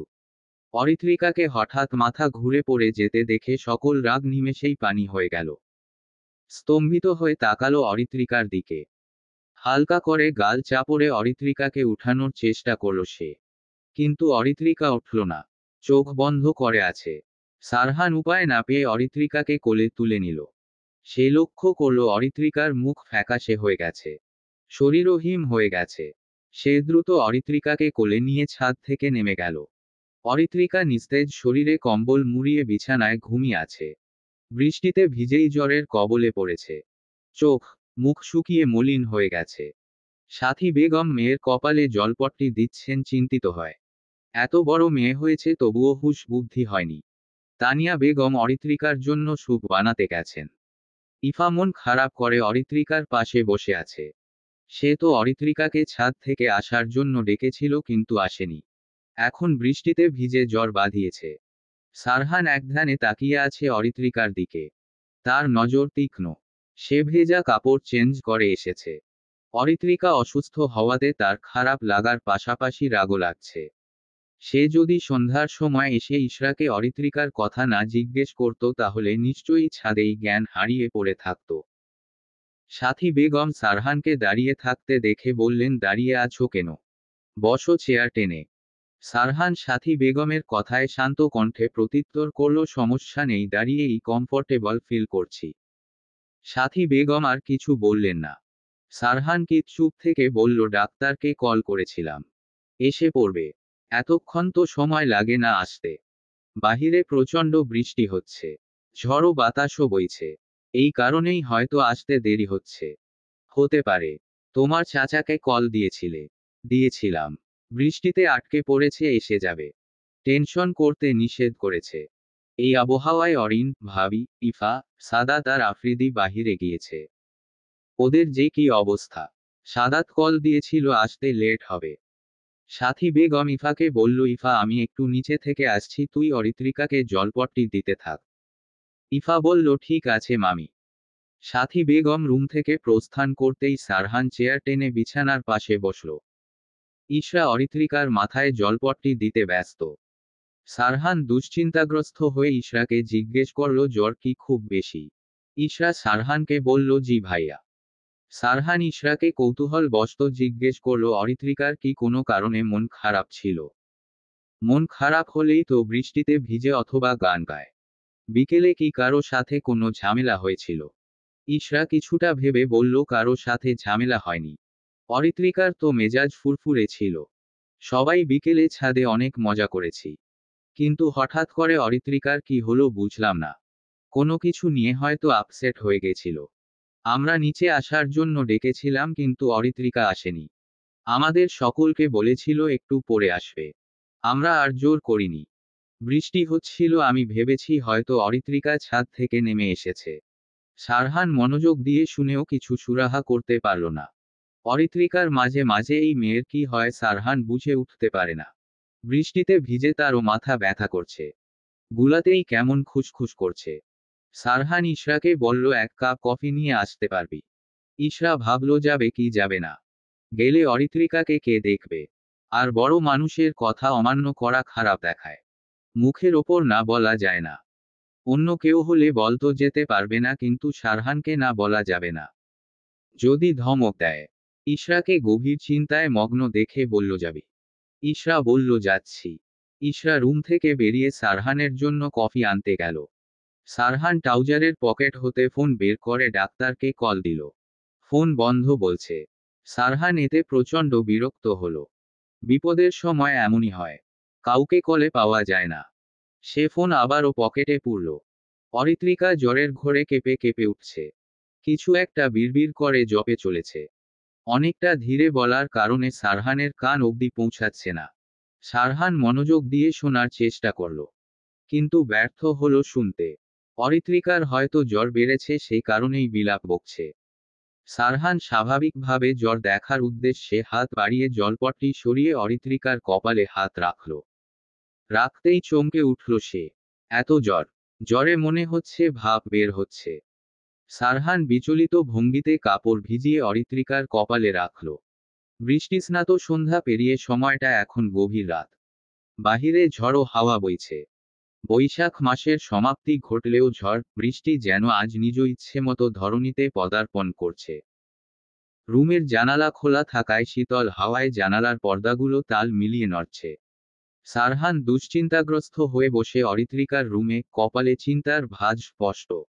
দৃষ্টি তার অরিত্রিকার দিকে। মেয়েটা জ্বর নিয়েও বেঘোরে ঘুমাচ্ছে। মাঝে মাঝে ঠান্ডা অনুভূত হওয়ায় নড়ে চড়ে উঠছে। সারহান ছোট টেবিলে রাখা পানির বাটিতে কাপড় ভিজিয়ে অরিত্রিকার কপালে সুন্দরভাবে মেলে দিল। এর মাঝেই সে ডাক্তারকে অনেকবার কল দিলেও বারবার ফোন বন্ধ বলছে। হয়তো নেটওয়ার্ক প্রবলেম। বৃষ্টিতে নিশ্চয়ই আটকে গেছে কোথাও। সারহানের মাথা ব্যথাও বেড়ে চলেছে। সে ধৈর্য নিয়ে সহ্য করছে। ইশরাও এখনো কফি নিয়ে আসেনি। সাথী বেগম আর তানিয়া বেগমেরও কোনো দেখা নেই। সারহান রুমের জানালা ভেদ করে বাহিরে দৃষ্টি ফেলল। আবহাওয়া আরও খারাপ হয়ে গেছে। ঝড়, বৃষ্টির গতি বেড়েছে। শো শো করে বাতাসের ধ্বনি ভেসে আসছে। সারহান অরিত্রিকার কপাল থেকে কাপড় সরিয়ে আবারও হাতের উল্টো পাশে দিয়ে কপাল স্পর্শ করে দেখল জ্বর কমেছে কিনা। সে অনুভব করল জ্বর আগের থেকে অনেকটা কম। এতে কিছুটা স্বস্তি পেল সে। প্রথমে জ্বরের তাপ বেশি থাকায় সারহান আতঙ্কিত হয়ে গিয়েছিল। সে কখনো কাউকে অসুস্থ হলে সেবা করেনি। এই প্রথম এতটা যত্নে কারো সেবা করল। এই অনুভূতিটা মোটেও মন্দ নয়। তাকে যদি বাহিরের এই জলপটটি দিতে দেখত নিশ্চয়ই অনেক অবাক হতো। হওয়ারই কথা। রাজনীতিতে যুক্ত কাঠখোট্টা মানুষ কখনো কি এসব কাজ করে? হয়তো করে, তবে খুব কম সংখ্যক। অরিত্রিকা শীতল কিছু কপালে অনুভব হতেই নড়েচড়ে উঠল। ঘুমাচ্ছন্ন মুহূর্তকে বিদায় দিয়ে পিটপিটিয়ে চাইল সে। শরীরে তীব্র ব্যথা অনুভব হলো। জ্বরে যথেষ্ট কাবু করে ফেলেছে বুঝল সে। তন্দ্রাচ্ছন্ন চোখে দুর্বল চিত্তে তাকাতেই সামনে আবিষ্কার করল সারহানকে। তাকিয়েই কয়েকবার নেত্রপল্লব ঝাপটাল সে। সারহান অরিত্রিকা জাগার সাথে সাথে নিজের হাত গুটিয়ে নিল। অরিত্রিকা বোঝার চেষ্টা করল আসলেই কি সারহান তার সামনে বসে আছে কিনা। বোঝার আগেই অসহ্য মাথার যন্ত্রণায় চোখ মুখ কুঁচকে এলো তার। সে এক হাতে তার মাথা চেপে ধরল। মাথা ব্যথা করছে। অরিত্রিকার কানে ভেসে এলো শান্ত কণ্ঠস্বর। সে আবারও সামনে বসা সারহানের দিকে চঞ্চল দৃষ্টিতে তাকালো। মনে হচ্ছে সে ভুল শুনছে। এটা কি আদৌ সম্ভব? সারহান তার রুমে প্রয়োজন ছাড়া কখনো আসে না। গুটি কয়েকবার এসেছে হয়তো। তাও বকাঝকা করতে। রুমে এসে বসে থাকবে এটা যেন অরিত্রিকার কাছে স্বপ্ন মনে হলো। ঘোলাটে চোখে বেশ কয়েকবার তাকিয়েও ভ্রম কিনা তা বুঝতে পারল না। আবারও সেই অসহ্যকর কথাগুলো মনে পড়ে গেল। এতেই চোখে অশ্রু ভিড় করল অরিত্রিকার। সে অশ্রুসিক্ত নয়নে সারহানের দিকে তাকিয়ে আছে। সারহান অরিত্রিকার কান্না করা দেখে শুধালো, কান্না করছিস কেন? মাথা ব্যথা করছে কি? অরিত্রিকা বাচ্চার ন্যায় ঠোঁট উল্টে জবাব দিল, না হহ। তাহলে? অরিত্রিকার একটু অভিমান হলো। সে কেন কান্না করছে যন্ত্র মানবটা বুঝে পারছে না কেন? অরিত্রিকা অভিমানী কণ্ঠে উত্তর দিল, আপনাকে বলবো না আমি। সারহান ভ্রু কুঁচকে বলল, তাহলে কাকে বলবি? অরিত্রিকা চুপ হয়ে গেল। চক্ষু হতে নির্গত নোনা পানির ফোয়ারা থেমে থেমে গাল বেয়ে পড়ছে। অরিত্রিকার মস্তিষ্ক ধরে নিয়েছে সামনে দণ্ডায়মান ব্যক্তিটি তার মনের ভুল। মানুষটি তো তাকে আশেপাশেও ঘেঁষতে নিষেধ করেছে ভেবেই মলিন হাসল। ভ্রম হয়েছে তো কি হয়েছে, কথা তো বলতে পারছে সে। অরিত্রিকা ঝিমিয়ে যাওয়া চোখে তাকিয়ে অভিমানী কণ্ঠে উত্তর দিল, যে আমায় বুঝবে তাকে বলবো। আপনাকে কখনোই বলবো না। কারণ আপনি আমায় বুঝেন না। অরিত্রিকার মুখে এহেন কথা শুনে স্তম্ভিত হয়ে গেল সারহান। তার অধরযুগল কিছুটা ফাঁক হয়ে গেল। সে বিস্মিত নয়নে অরিত্রিকার দিকে তাকালো। অরিত্রিকা তার দিকে তাকিয়ে আছে। সারহানকে চুপ থেকে স্বাভাবিক স্বরে জানতে চাইল, কি হয়েছে বল। বললে আজ থেকে তোকে আর বকব না। অরিত্রিকা শুয়ে থাকা অবস্থায় নিজের হাত দ্বারা চোখ মুছল। চোখ মুছে করুণ স্বরে সারহানকে বলল, আপনি বিয়েটা করবেন না সারহান ভাই? বিয়ে নামক শব্দটা শুনতাই সারান অবাক হয়ে গেল। সে অবাকতার রেশ কাটিয়ে তীক্ষ্ণ চোখে অরিত্রিকার কান্নায় বিধ্বস্ত মুখ পানে তাকালো। এতটুকু সময়ে কান্নাকাটি করে চোখ নাক লাল করে ফেলেছে। আর বিয়ে? বিয়ের কথা আসছে কেন? বিয়ে নিয়ে তো আপাতত সে ভাবছে না। সারহান থমথমে মুখে বলল, আমার বিয়ের কথা আসছে কেন? আর বিয়ে করলে তোর কি সমস্যা? তুই নিষেধ করছিস কেন? অরিত্রিকা সারহানের কথা শুনে আঘাত পেল মনে। বক্ষে যেন নীরব ঝড় বেয়ে গেল। তার মানে সারহান ভাই ইফা আপুকে বিয়ে করতে রাজি হয়ে গেছে। জ্বরের ঘোরে অরিত্রিকার যেন সব এলোমেলো লাগছে। রাগে দুঃখে চিৎকার করে কাঁদতে ইচ্ছে হচ্ছে। সে আর সহ্য না করতে পেরে শয়নরত অবস্থায় ফুপিয়ে কেঁদে উঠল। অরিত্রিকাকে কাঁদতে দেখে সারহান ভড়কে গেল। সে বিচলিত ভঙ্গিতে বলল, কাঁদছিস কেন আবার? অরিত্রিকা রাগাশ্রয়ী মুখে বলল, আপনি খুব খারাপ সারহান ভাই। সারহান বুঝল অরিত্রিকা জ্বরের ঘোরে এসব আবোলতাবোল বকে চলেছে। সে অরিত্রিকার কান্না থামাতে বলল, আচ্ছা আমি খারাপ। ভালো হতে হলে কি করতে হবে বল। অরিত্রিকা সারহানের কথা শুনে কান্না করা বন্ধ করে দিল। কিছুটা শান্ত হয়ে দুঃসাহসিক কাজ করে বসল সে। নিজের কম্পনরত হাত দ্বারা সারহানের পুরুষালী শক্তপোক্ত হাত নিজ নরম মোলায়েম দুহাতের মাঝে আবদ্ধ করে নিল। সারহান অরিত্রিকার এমন কাজে চমৎকৃত। বিস্ময় নির্বাক সে। সরু চোখে তাকালো অরিত্রিকার দিকে। অরিত্রিকা কিছুটা শক্ত করে পুনরায় মুঠোবন্দি করল। হাতের উষ্ণ ছোঁয়ায় এবার সারহানের হৃদস্পন্দন বেড়ে গেল। চমকিত হলো মন। জানেন, আপনি আসলেই একটা যন্ত্র মানব। এই কারণেই তো আপনি কারো চোখের ভাষা পড়তে পারেন না। সেই মানুষটির মনে লুকিয়ে থাকা অনুভূতি টের পান না। সব সময় অবহেলা করেন। আপনাকে হারানোর ভয়ে সে মূর্ছে যাচ্ছে। অথচ আপনি বুঝতে পারছে না। নিজের সুপ্ত ভালোলাগাকে দমিয়ে রাখতে চাইলেও পারেনি। ভালো লাগার মানুষটি অন্য কারো হয়ে যাবে শুনে চুপচাপ থাকতে পারেনি। আপনি বিয়েটা করবেন দয়া করে। আপনাকে অন্য কারো হতে দেখলে শেষ হইতে পারবে না, বিরহে জ্বলে যাবে তার হৃদয়। আপনিই বলুন, জীবনে প্রথম ভালোলাগা কখনো ভুলতে পারা যায়? অরিত্রিকা মলিন স্বরে অন্যমনস্ক হয়ে বাক্যগুলো আওড়ালো। বক্ষে তার অস্থিরতা বিরাজ করছে। শ্বাস নিতে কষ্ট হচ্ছে। নরম হাতে পুরুষালী হাতের অস্তিত্ব যেন জানান দিচ্ছে, অরিত্রিকা, এটা তোর ভ্রম নয়। সত্যি মানুষটা তোর সামনে বসে আছে। তোর সকল কথা মনোযোগ দিয়ে শুনছে। তোর সকল কথার মর্ম বোঝার চেষ্টা করছে। তোর জন্য চিন্তা করছে। কিন্তু অরিত্রিকা তখনও সারহানকে তার কল্পনায় আসর হতে বাস্তবে অনুভব করতে ব্যর্থ হল। সারহান আশ্চর্য হয়ে গেছে। এসব কি বলছে? কিছুই যেন সে ঠাউর করতে পারল। সারহান ওষ্ঠযুগল গোল করে শ্বাস ফেলল। বুকের মাঝে সমুদ্রের ঢেউয়ের ন্যায় আছড়ে পড়ল সুপ্ত অজানা শিহরণ। কাহিনী যে এত দূর গড়িয়েছে সে বুঝতেই পারেনি। আবেগ, ভালো লাগা এগুলো সকলের আছে, তবে বয়সভেদে কম বেশি। অরিত্রিকার ক্ষেত্রেও তাই হয়েছে। এই বকা মেয়ে যে একটু কেয়ার সুন্দরভাবে কথা বলাকে এতটা সিরিয়াসলি নিয়ে নিবে সে বুঝতে পারেনি। সে তো তেমন কোনো ইন্টেনশন নিয়ে এগুলো করেনি। আর কিছু ভাবতে পারল না সারহান। মাথা কাজ করছে না এখন। সে সবকিছু বুঝেও অরিত্রিকার মুখ হতে নামটা জানতে চাইল। সারহান নিজেকে ধাতস্থ করে শান্ত স্বরে শুধালো, মেয়েটাকে? অরিত্রিকা অসহ্য লাগছে সবকিছু, তবুও মলিন হেসে বলল, আপনার আশেপাশেই আছে, খুঁজে নিন। সারহান নিজের মাঝে অস্থিরতা অনুভব করছে। এতটা বিচলিত কেন তার মন? জোরে কয়েকবার শ্বাস টেনে নিল সে। সারহান তার হাতে বেশ গরম অনুভব করল। অরিত্রিকার হাতও কাঁপছে। সারহান বুঝল অরিত্রিকার জ্বর আবার বেড়েছে। সে অরিত্রিকার মুঠোবন্দি হাত হতে নিজের হাত ছাড়িয়ে নিল। ব্যস্ততার সহিত আবারও জলপট্টি দিল সে। অরিত্রিকার চোখ নিমেষেই বুজে এলো। সে আর তাকিয়ে থাকতে পারল না।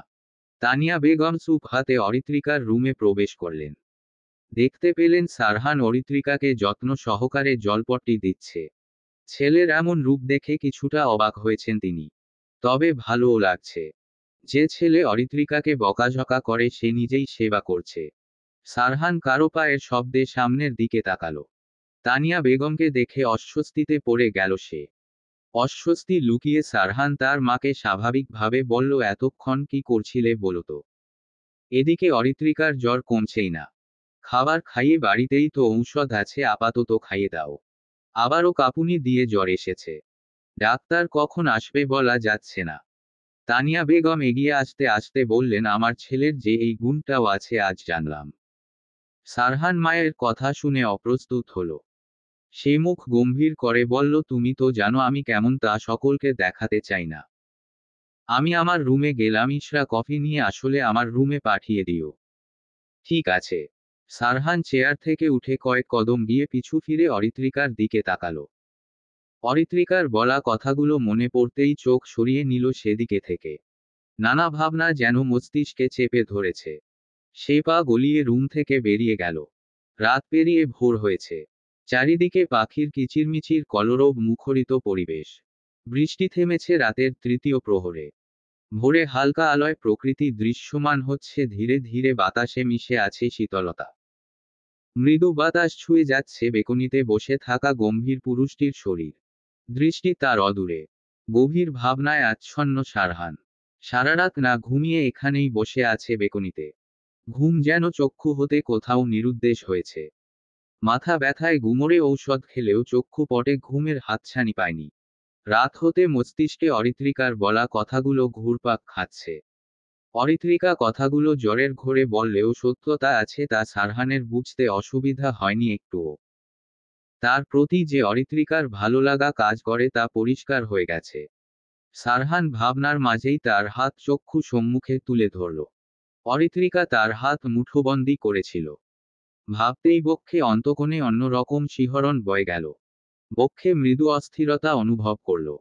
সহসা চোখ বন্ধ করল সারহান। তখনই ভেসে উঠল জ্বরে কাতর হয়ে যাওয়া মলিন মেয়েলি মুখশ্রীর অবয়ব। মৃদু বাতাসে জানালার হালকা গোলাপি পর্দা হেলেদুলে নড়ে চলেছে। সকালের শীতল মনোরম পরিবেশ। রাতের বৃষ্টিতে গাছের পাতাগুলো যেন অনেক বেশি গাঢ় সবুজ বর্ণ ধারণ করেছে। গাছের পাতায় অবশিষ্ট বৃষ্টিকণায় সূর্যের আলো পড়তেই মুখ তার ন্যায় জ্বলজ্বল করে উঠছে। সূর্যের আলো জানালা ভেদ করে অরিত্রিকার রুমে প্রবেশ করছে। ঝিকিমিকি রৌদ্রস্নাত প্রকৃতি মোটেও মন্দ লাগছে না। অরিত্রিকা বিছানায় আধশোয়া হয়ে বসে আছে। মুখশ্রী শুকনো, মলিন। একরাতেই মেয়েটিকে জ্বর অনেকটাই কাবু করে ফেলেছে। অতিরিক্ত ঘুমের কারণে চোখ মুখ ফুলে গেছে। রাতে ঝড় বৃষ্টি কমে এলে ডাক্তার এসেছিলেন চৌধুরী বাড়িতে। তিনি অরিত্রিকাকে অতিরিক্ত জ্বর ওঠার কারণে ইনজেকশন দিয়েছেন, সাথে আরও কিছু ঔষধ। এতেই অরিত্রিকা ঘুমে বিভোর হয়ে গিয়েছিল। এখনো চোখে ঘুম জড়িয়ে আসছে। কখন রাত পেরিয়ে ভোর হয়েছে বুঝতেই পারেনি। অরিত্রিকা ঘুমে ঢুলুঢুলু চোখে দেয়ালে টাঙানো ঘড়ির দিকে তাকালো 9টা 20 বাজে। রাতে স্যুপ খেয়েছে শুধু। খিদেতে পেটে মনে হচ্ছে ইঁদুর দৌড়াচ্ছে। সাথী বেগম অরিত্রিকাকে ডেকে ফ্রেশ হয়ে বিছানায় বসে থাকতে বলেছেন।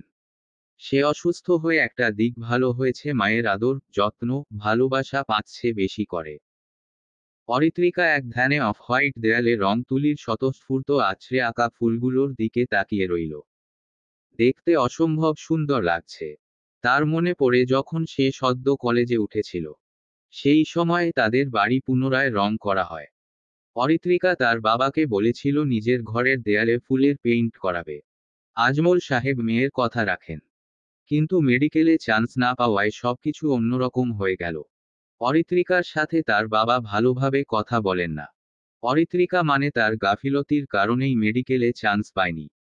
ভাবতেই বুক ছিঁড়ে দীর্ঘ নিঃশ্বাস বেরিয়ে এলো। সাথী বেগম খাবার প্লেট হাতে রুমে প্রবেশ করলেন। মেয়েকে গভীর চিন্তায় মগ্ন দেখে তিনি ডেকে উঠলেন, অরিত্রিকা, এত কি ভাবছিস? অরিত্রিকার ভাবনার সুতো ছিঁড়ল তখনই। সে সাথী বেগমের দিকে তাকিয়ে ধীর কণ্ঠে বলল, তেমন কিছু না। সাথী বেগম গিয়ে মেয়ের পাশে বসলেন। নিজ হাতে ভাত মাখিয়ে অরিত্রিকাকে বললেন, নেহা কর। অরিত্রিকা খাবার মুখে নিল। নিতেই অনুভব করল সে খেতে পারছে না। কেমন বিষাদ লাগছে মুখে। চোখ মুখ কুঁচকে গেল তার।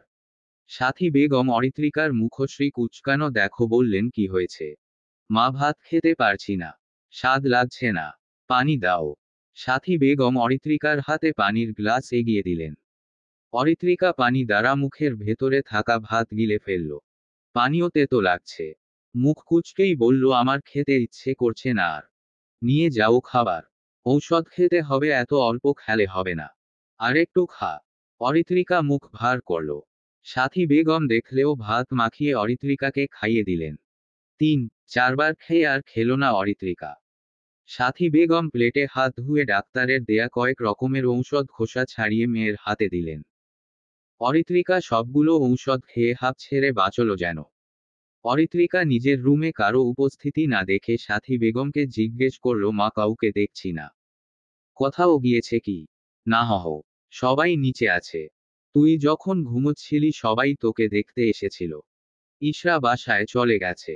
তোর ফুপা কল করেছিল। সাদাত বাইকে করে রেখে এসেছে। অহ। আমি নিচে গিয়ে ইফাকে তোর কাছে পাঠিয়ে দিচ্ছি। একা একা নিশ্চয়ই ভালো লাগবে না। অরিত্রিকার মুখ থমথমে হয়ে গেল। সে থমথমে ভাব বজায় রেখে বলল, ঠিক আছে।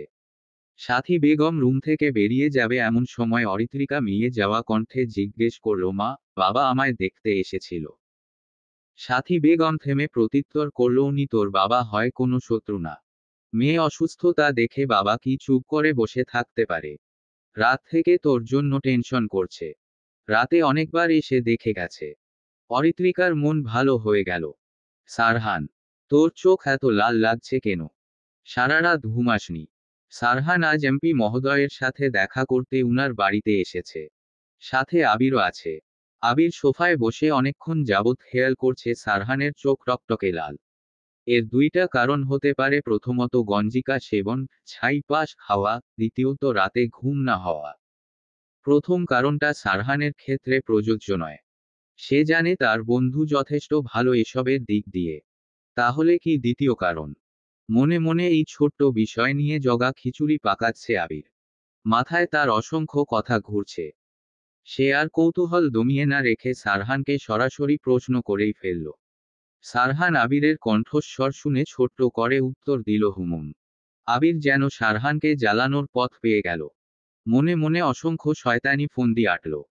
আবির শয়তানি হাসি দিয়ে বলল, নতুন নতুন গার্লফ্রেন্ড হয়েছে নাকি ভাই?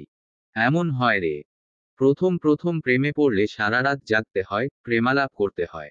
আবিরের কথা শুনে সারহানের ভ্রু কুঁচকে গেল। এসব কি বলছে আবির? গার্লফ্রেন্ডের সাথে কথা? আজব।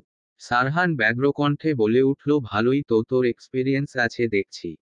থাকারই কথা। তোর গার্লফ্রেন্ডের সংখ্যা তো গুণে শেষ করা যাবে না। কিছুদিন পর পর নতুন নতুন। আবির সারহানের কথা শুনে গা গুলিয়ে হেসে দিল। সারহান মোটেও মিথ্যা বলছে না। আবির হেসেই বলল, সেই বাতাস তো তোরও লেগেছে ব্রো। এবার বল ভাবির নাম কি? সারহান সরু চোখে আবিরের দিকে তাকিয়ে বলল, তোর মতো আমার ক্যারেক্টারে সমস্যা নেই যে রাত জেগে কথা বলে নিজের সময় নষ্ট করব। ওসব ছাড়াও আমার অনেক কাজ আছে।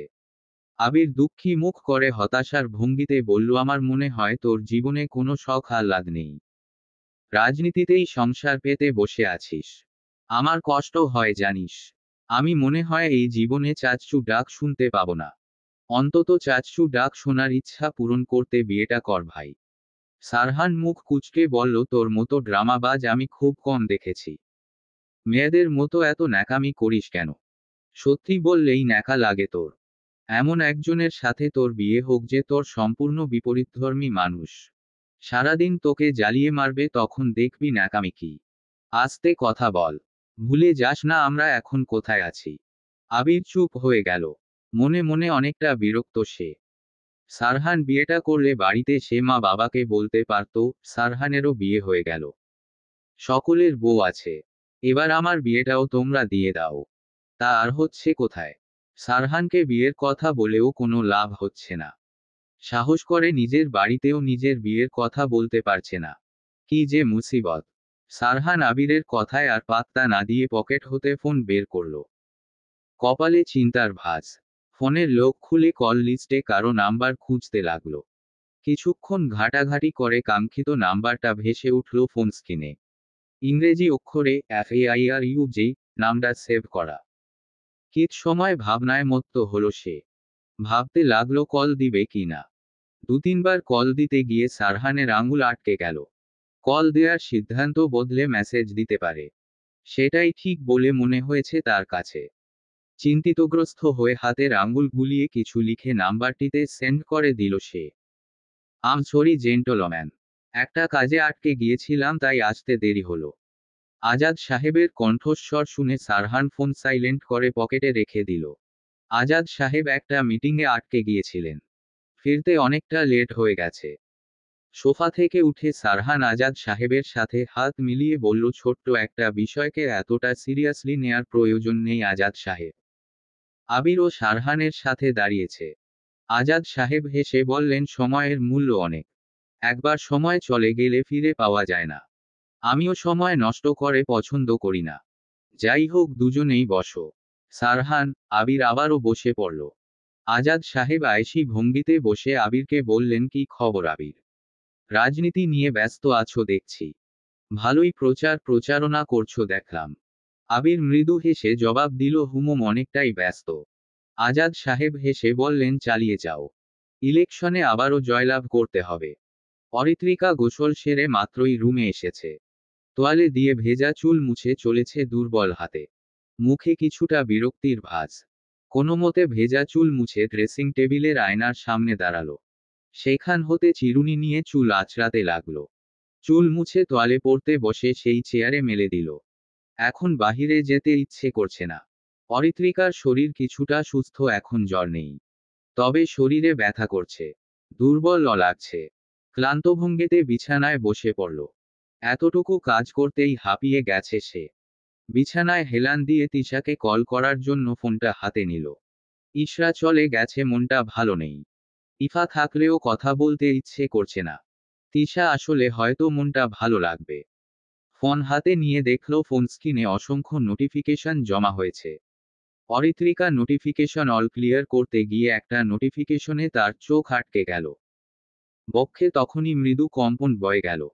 কিছুটা অস্থিরতা অনুভব করল সে। অবিশ্বাস্য ভঙ্গিতে কয়েকবার পলক ঝাপটাল সে। মেসেজ নোটিফিকেশনে জ্বলজ্বল করে মেসেজ দাতার নাম ভেসে উঠেছে। সারহান ভাই নামে সেভ করা নাম্বার থেকে মেসেজ এসেছে। সে মেসেজটি ক্লিক করল। জ্বর কমেছে। এই ছোট্ট মেসেজ অরিত্রিকার ঠোঁটের কোণে হাসি ফুটালো। কিছুটা উতচ্ছ্বসিত হলো ভেতরে ভেতরে। আরেকটা মেসেজও আছে সে মেসেজটা উৎসাহের সাথে পড়তে লাগলো। খাবার খেয়ে ঠিকমতো ঔষধ খাবি, রেস্ট নিবি, উড়নচণ্ডীর মতো এই অসুস্থ শরীরে লাফিয়ে লাফিয়ে ঘুরবি না। অরিত্রিকা যতটুকু খুশি হয়েছিল তা এক নিমিষে ফাটা বেলুনের ন্যায় চুপসে গেল। সে কি সবসময় এমন লাফিয়ে বেড়ায় নাকি? মাঝে মাঝে একটু শয়তানি করে, তাই বলে উড়নচণ্ডী বলবে? এটা মানা যায় না। বারবার শুধু অপমান, তাই না? এবার থেকে আরো উড়নচণ্ডী পোনা করবে, তাও আবার যন্ত্র মানবটার সামনেই। অরিত্রিকা কিছুটা রেগে মেসেজে লিখল, আমি আপনার সামনে লাফাবো, নাচবো, গোটা বাড়ি নেচে নেচে বেরাবো, তাতে আপনার কি? দরকার হলে সারাদিন মঞ্জুলিকার মতো সেজে নৃত্য করব। ওহ। তৎক্ষণাৎ আর কোনো মেসেজের রিপ্লাই আসলো না। অরিত্রিকা রেগে থাকলেও তার মন পড়ে রইল ফোনের দিকে। মন বলছে রিপ্লাই আসুক। অনুভূতি আসলেই ছন্নছাড়া হয়। কিছুটা সময় যেতেই মনে পড়ল সে তো তিশাকে কল দিতে চেয়েছিল। তখনই মেসেজের টুং করে শব্দ হলো। দেখল সারহান মেসেজের রিপ্লাই করেছে। অরিত্রিকা আগ্রহ নিয়ে দ্রুত মেসেজ বক্স ওপেন করে পড়তে লাগলো। লুঙ্গি পরেছিলি সেদিনের সাজটা মঞ্জুলিকার থেকে কম কিছু লাগছিল না। অন্য কেউ হলে নিশ্চিত ভাবতো তুই তার ঘাড় মোটকাতে এসেছিস। তবে বলতে হবে সেই সাজটা তোর জন্য একদম পারফেক্ট ছিল। একদম ছোট্ট মঞ্জুলিকা লাগছিল তোকে। অরিত্রিকার চোখ বড় বড় হয়ে গেল। এটা কি সারহান ভাই তার প্রশংসা করলো নাকি অপমান করলো তা নিয়ে অরিত্রিকা কনফিউজড হয়ে গেল। অরিত্রিকা আর দেরি না করে আবারও লিখল, আপনি আমার প্রশংসা করলেন নাকি অপমান করলেন? এই ওর, আর কত ঘুমাবি? বিকেল হয়ে গেছে, এখনো ঘুমিয়ে যাচ্ছিস? তিশা অরিত্রিকার বিছানার সম্মুখে গিয়ে কোমরে দুহাত দিয়ে বিগড়ানো মেজাজে অরিত্রিকাকে ডেকে চলেছে। অরিত্রিকা তো ঘুমে এতটাই বিভোর তিশার কণ্ঠস্বর কানে পৌঁছাচ্ছে না। বিকেলে আসতে বলে এখনো ঘুমাচ্ছে। তিশা আর দেরি না করে করে চিল্লিয়ে উঠল, এই অরুর বাচ্চা ওঠ। আর কত ঘুমাবি? অরিত্রিকা ঘুমের মাঝে কারো কর্কশ আওয়াজ শুনে চমকে ধরপড়িয়ে উঠে বসল বিছানায়। হাতে থাকা ফোনটা ছুটে গিয়ে একটু দূরে গিয়ে পড়ল। এখনো ঘুমের রেশ কাটেইনি। সে ঘুমুঘুমু চোখে আশেপাশে পর্যবেক্ষণ করল কে এইভাবে চিল্লালো। বিছানার পাশে তিশাকে দেখে অরিত্রিকার ভ্রু কুঁচকে গেল। এই মাইয়া এত তাড়াতাড়ি কই থেকে আইলো? তিশা অরিত্রিকাকে হা করে তাকিয়ে থাকতে দেখে ভাব নিয়ে বলল, আমি দেখতে সুন্দরী এটা আমি জানি। এইভাবে তাকিয়ে থাকবি না, আমার নজর লেগে যাবে। অরিত্রিকা তিশার কথা শুনে মুখ বেঁকিয়ে বলল, যে না মিষ্টি কুমড়ার মতো চেহারা, আবার বলে সুন্দরী হু? নিজের চেহারা গিয়ে আগে আয়নায় দেখ। তিশা অরিত্রিকার কথায় পাত্তা না দিয়ে হেসে বলল, আর তুই তো লাউয়ের মতো। এই জন্যই তো দুজন বান্ধবী। এবার যা ফ্রেশ হয়ে আয়। এলোমেলো চুলে একদম মঞ্জুলিকার মতো লাগছে।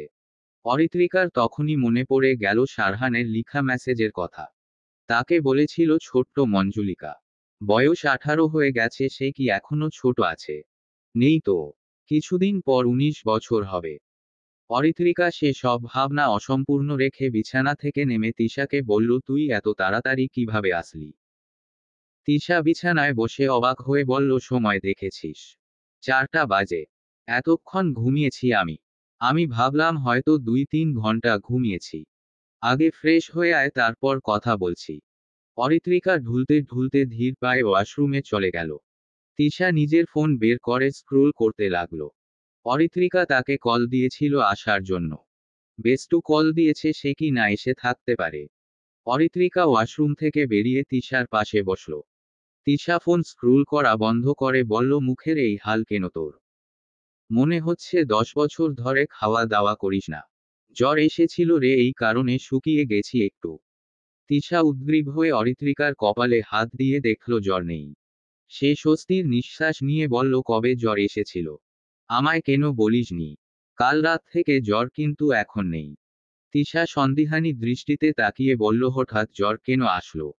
কাল তো বৃষ্টি হয়েছিল, নিশ্চিত বৃষ্টিতে ভিজেছিস। অরিত্রিকা মৃদু হেসে বলল, একদম ঠিক। এজন্যই তো তোকে এত ভালোবাসি। কিভাবে যে আমার মনের খবর বুঝে যাস। তো মন খারাপ করেছিলি কেন? আবার কি আঙ্কেল কিছু বলেছে? অরিত্রিকার হাসি বন্ধ হয়ে গেল। কিছুটা উদাসীন ভঙ্গিতে তাকালো তিশার দিকে। তিশা চোখ ছোট ছোট করে তাকিয়ে আছে তার দিকে। অরিত্রিকা ভাবতে লাগলো সারহানের কথাটা বলবে কিনা। কি করে বলবে? তিশা নিশ্চিত সারহান ভাইয়ের বিয়ের কথা শুনে অক্কা পাবে। তার ওপর যদি বলা হয় সে সারহান ভাইকে পছন্দ করে, তাহলে যে কি হবে ভাবতেই ঢোক গিলল অরিত্রিকা। উফ, কোন দিকে যাবে সে? মিথ্যা বললেও তো ধরা খাইয়ে যাবে নিশ্চিত। মনে হচ্ছে সবচেয়ে কঠিন পরিস্থিতিতে আজ পড়েছে সে। তিশা অরিত্রিকার দিকে তাকিয়ে নজরদারি করছে। মনে হচ্ছে কোনো বর্ষর কাহিনী ঘটেছে। একটু টেনশনও হচ্ছে তার। সে জানে অরিত্রিকা মন খারাপ হলে বৃষ্টিতে ভেজার অভ্যাস আছে। এর আগেও এমন অনেকবার করেছে। তিশা অরিত্রিকার কোনো উত্তর না পেয়ে বিরক্তি নিয়ে বলল, এমন মুখে কুলু কেটে বসে আছিস কেন? বল। অরিত্রিকা আমতা আমতা করে বলল, তেমন কিছু হয়নি। বৃষ্টিতে ভিজতে ইচ্ছে করছিল তাই ভিজেছি। সত্যি বলছিস তো? তিশার সন্দিহানী কণ্ঠস্বর। অরিত্রিকার ইশরা আর তিশাকে পুলিশ মনে হয় দুজনে একই ধাঁচের। এই যে দুজনই প্রশ্ন করা শুরু করে দেয়। সত্যি বলছি। নিচে দেখলাম সবাই বসে আছে। নতুন কয়েকজনকেও দেখলাম। তারা কারা? মামি, মামাতো বোন আর ভাই। তারা 2 দিন আগে এসেছে আমাদের বাড়িতে। তিশা স্বাভাবিকভাবেই বলল, ও। দেখলাম বিয়ে নিয়ে আলোচনা হচ্ছিল। তোর বিয়ে ওই গাধা নিষাদের সাথে আবারও দেয়ার কথা ভাবছে নাকি? অরিত্রিকার মন খারাপ হয়ে গেল। আবারও বিয়ের কাহিনী শুরু হয়ে গেছে। সারহান ভাই কি তবে বিয়েটা করে নিবে? ভাবতেই মন বিষণ্ণ হলো তার।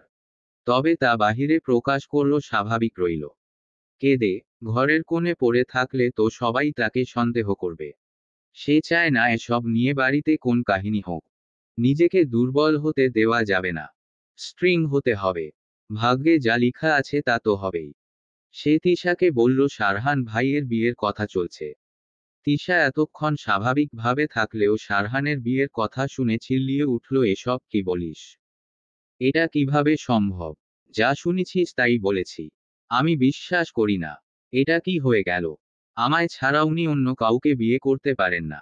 আমায় এভাবে ঠকাতে পারেন না। আমি কি নিয়ে বাঁচব রে? তিশার দুঃখী মুখ করে হাত পা ছুঁড়ে নাটকীয় ভঙ্গিতে আহাজারি করতে দেখে অরিত্রিকার রাগ লাগলো। এই মেয়ে এত নাটক করে কিভাবে? সেও তো দুঃখে ভেসে যাচ্ছে, তাও তো এমন নাটক করেনি। অরিত্রিকা খিচে যাওয়া মেজাজে বলল, এমন করে আহাজারি করছিস মনে হচ্ছে সারহান ভাই তোকে ধোঁকা দিয়েছে। 10 বছর রিলেশন করেছে তোর সাথে। আমার সামনে এমন নাটক করবি না। না হলে খালে চুবিয়ে রেখে আসবো। তিশা অরিত্রিকার কথা শুনে থেমে গেল। মুখ ভার করে বলল, আমার ক্রাশ বিয়ে করছে, আমি কিভাবে চুপ থাকবো? চিঠি দিয়েছিলাম, রাজি হলে বিয়ে হয়ে যেত আমাদের। আর উনি কি করলেন? আমায় পাত্তা দিলেন না। কাজ নেই তো উনার, তোর মতো মিষ্টি কুমড়াকে বিয়ে করবে? আমারে তুই অপমান করলি।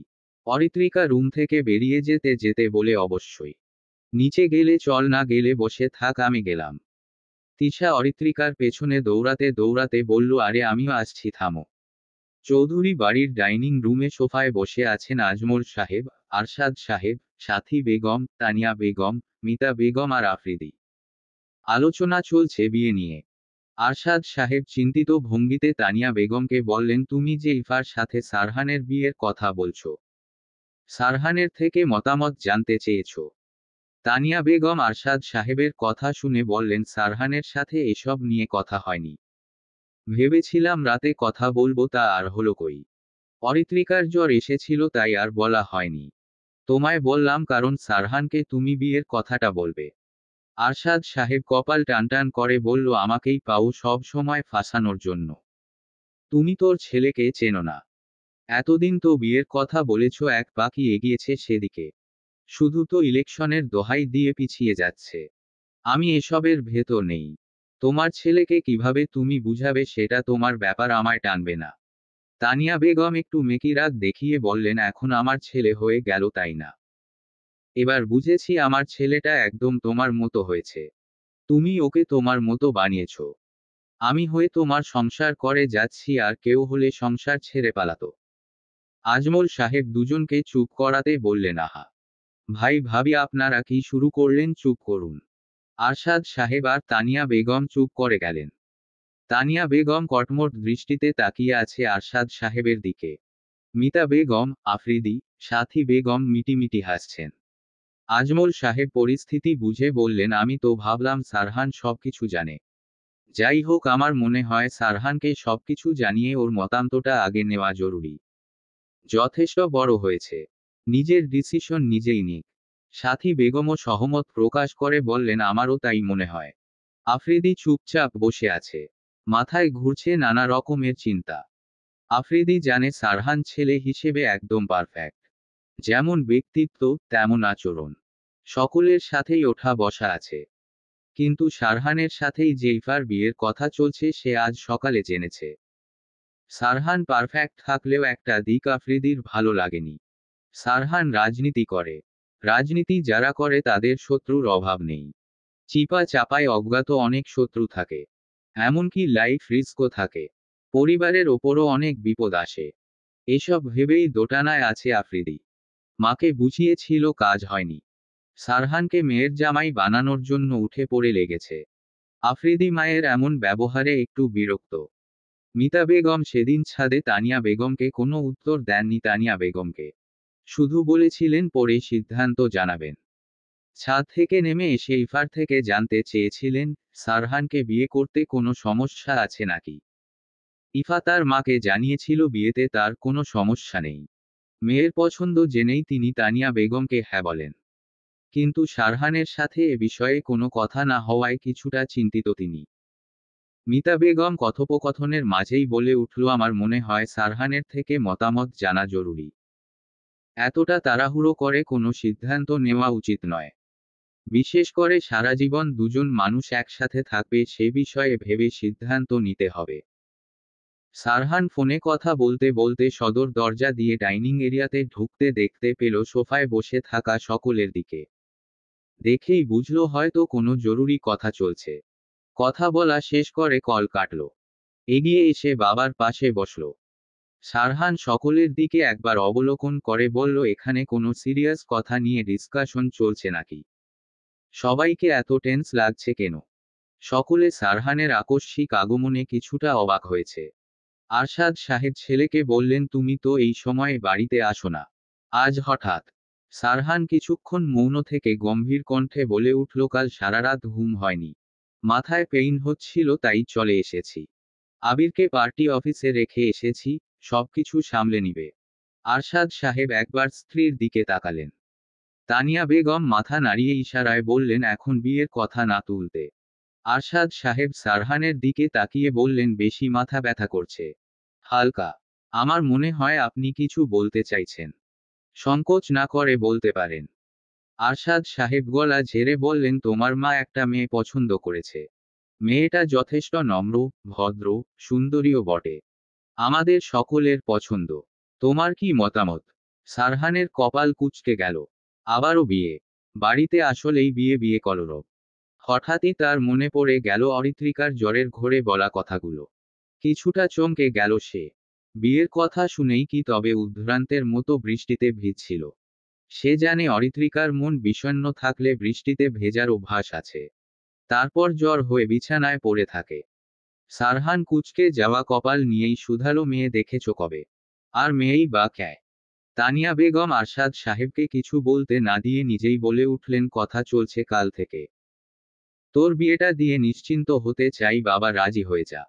মেয়েও তোর চেনা। তোর মিতা আন্টির মেয়ের সাথে তোর বিয়ে দিতে চাচ্ছি। এবার মতামত বল। সারহানের মুখশ্রী স্বাভাবিক। তার মাঝে কোনো বিচলিত ভাব নেই। সে একবার আর চোখে তাকালো সিঁড়ির দিকে।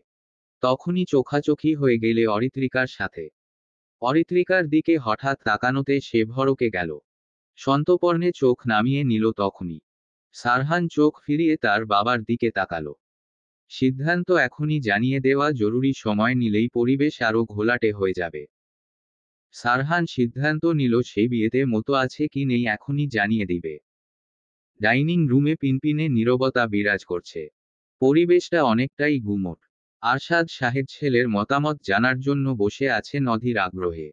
আজমল সাহেব কিছুটা চিন্তিত। কারণ সারহানকে তিনি চেনেন। এই ছেলে নিজের ইচ্ছে মতো চলে। মাঝে মাঝে মনে হয় বড় ভাই আর সারহান একজন আরেকজনের কার্বন কপি হলেও আচরণগত দিক দিয়ে সারহান অধিক গম্ভীর। তানিয়া বেগম ছেলের মতামত জানার জন্য উৎসুক হয়ে বসে আছেন। মনে মনে চাইছেন সারহান যেন রাজি হয়। তিনি চাইছেন নাইফাকে ছেলের বউ হিসেবে হাতছাড়া করতে। সাথী বেগম চুপচাপ বসে পরিস্থিতি পর্যবেক্ষণ করছেন। মিতা বেগম চিন্তিতগ্রস্ত হয়ে বসে আছেন সারহানের উত্তরের আশায়। আফ্রিদি মনে মনে বিরক্ত হচ্ছে। আসলো ঘুরতে এখন বিয়ে নিয়ে সভা বসেছে যেন। সারহান রাজনীতি না করলে সে আগেই বোনের সাথে বিয়ে দিতে রাজি হতো। এই একটি জায়গায় মন মানছে না তার। তার ওপর সারহান কি জবাব দিবে তাই নিয়ে কিছুটা টেনশনে রয়েছে। সারহানের মুখশ্রী গম্ভীর। ভেবে চলেছে বহুবিধ ভাবনা। সে নড়ে চড়ে উঠে চারপাশের সকলের দিকে চোখ বুলালো। সকলেই অধীর আগ্রহী হয়ে বসে আছে। অরিত্রিকা হঠাৎ নিস্তব্ধ পরিবেশ দেখে কিছুটা কৌতূহলী হলো। সবাই হঠাৎ চুপ হয়ে গেল কেন? তখন আসলেও কি কথা হচ্ছিল সে শুনতে পায়নি সে।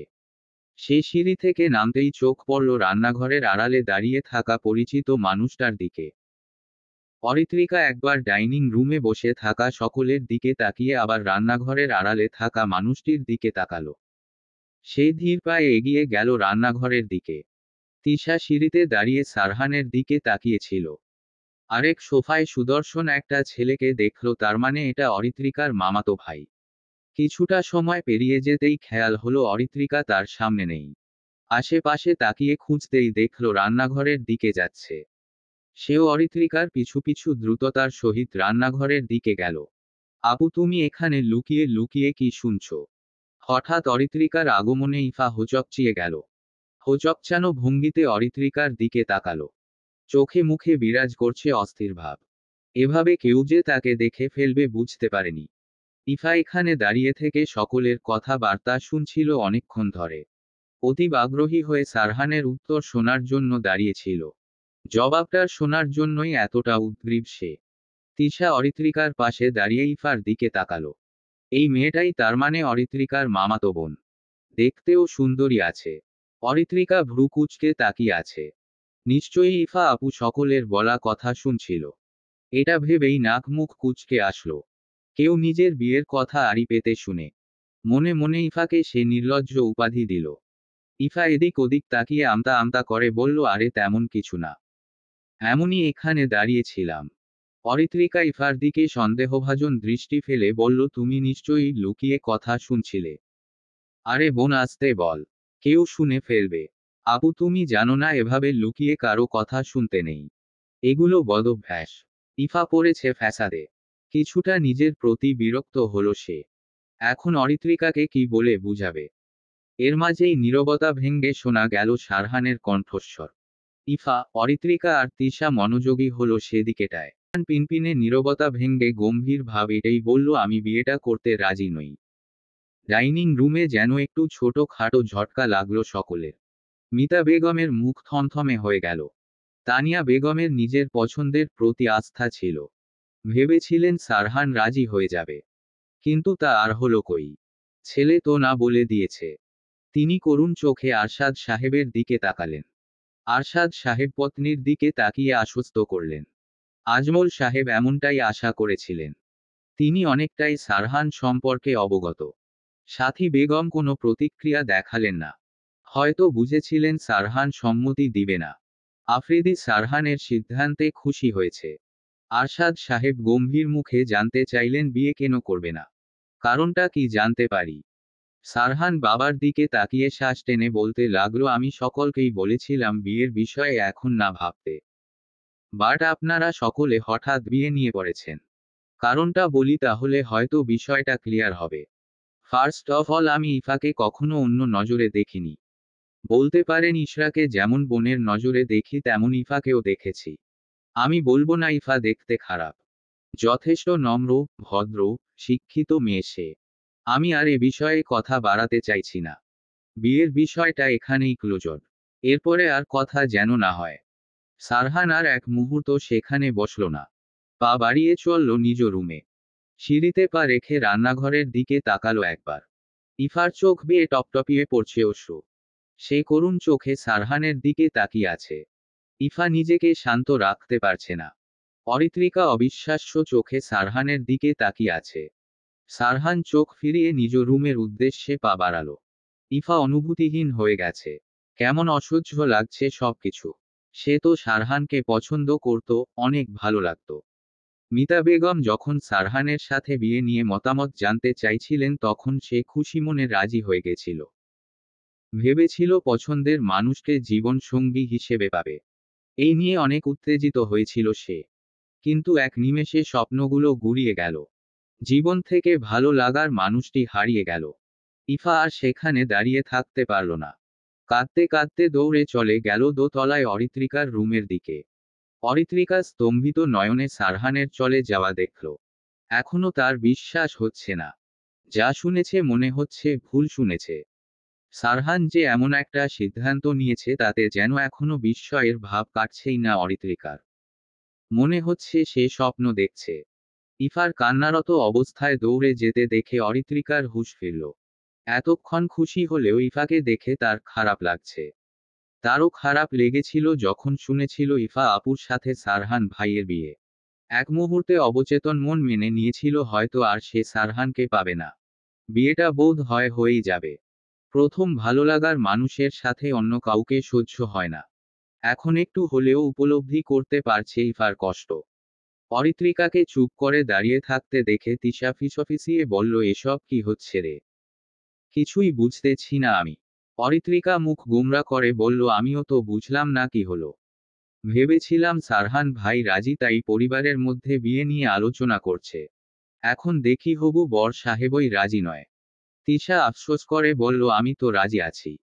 বিয়েটা আমাকে করলেই তো হয়। জানি জীবনেও বিয়ে করবে না আমায়। হার্টলেস মানুষ একটা। অরিত্রিকা মুখ বেঁকিয়ে বলল, ঢং। তোর খারাপ লাগছে না কেন? তোর মামাতো বোনের সাথে বিয়েটা হচ্ছে না এই কারণে? অরিত্রিকার ভালো লাগলেও কোথাও একটু খারাপ লাগা কাজ করছে। সে উত্তর দিল, লাগছে তো। সারহান রুমে এসেই শার্ট খুলে বিছানায় ছুঁড়ে মারল। পকেট হতে ফোন আর ওয়ালেট বের করে স্টাডি টেবিলে রেখে বিরক্তি ভঙ্গিতে আলমারি থেকে তোয়ালে আর ট্রাউজার নিয়ে ওয়াশরুমে প্রবেশ করল। দরজা লাগিয়ে জামাকাপড় রেখে শাওয়ার অন করে দিল তখনই। মাথা খারাপ হয়ে যাচ্ছে তার। এত ঝামেলা কেন চারিদিকে? একদিকে রাজনীতি, আরেকদিকে পারিবারিক সমস্যা। ওপর থেকে বৃষ্টির ন্যায় শীতল পানির ধারা সারহানের পুরুষালী দেহ ছুঁয়ে যাচ্ছে। কপালে কৃষ্ণ বর্ণীয় চুলগুলো এলোমেলো ভাবে চুল ছুঁয়েছে। দুহাতে চুলগুলো ঠেলে দিল পেছনে।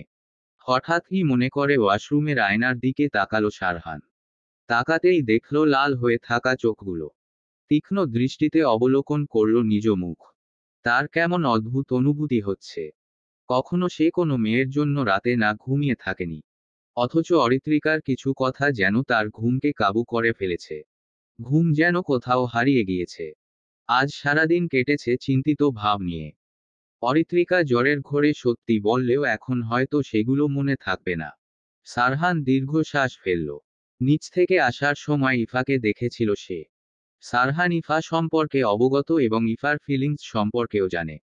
ইফা যে তাকে পছন্দ করে সেটা এই 1-2 দিনে বুঝেছে। খেয়াল করেছে ইফার লুকিয়ে চুরিয়ে তাকে দেখা, তার রুমের দিকে তাকিয়ে থাকা, ভাবভঙ্গি।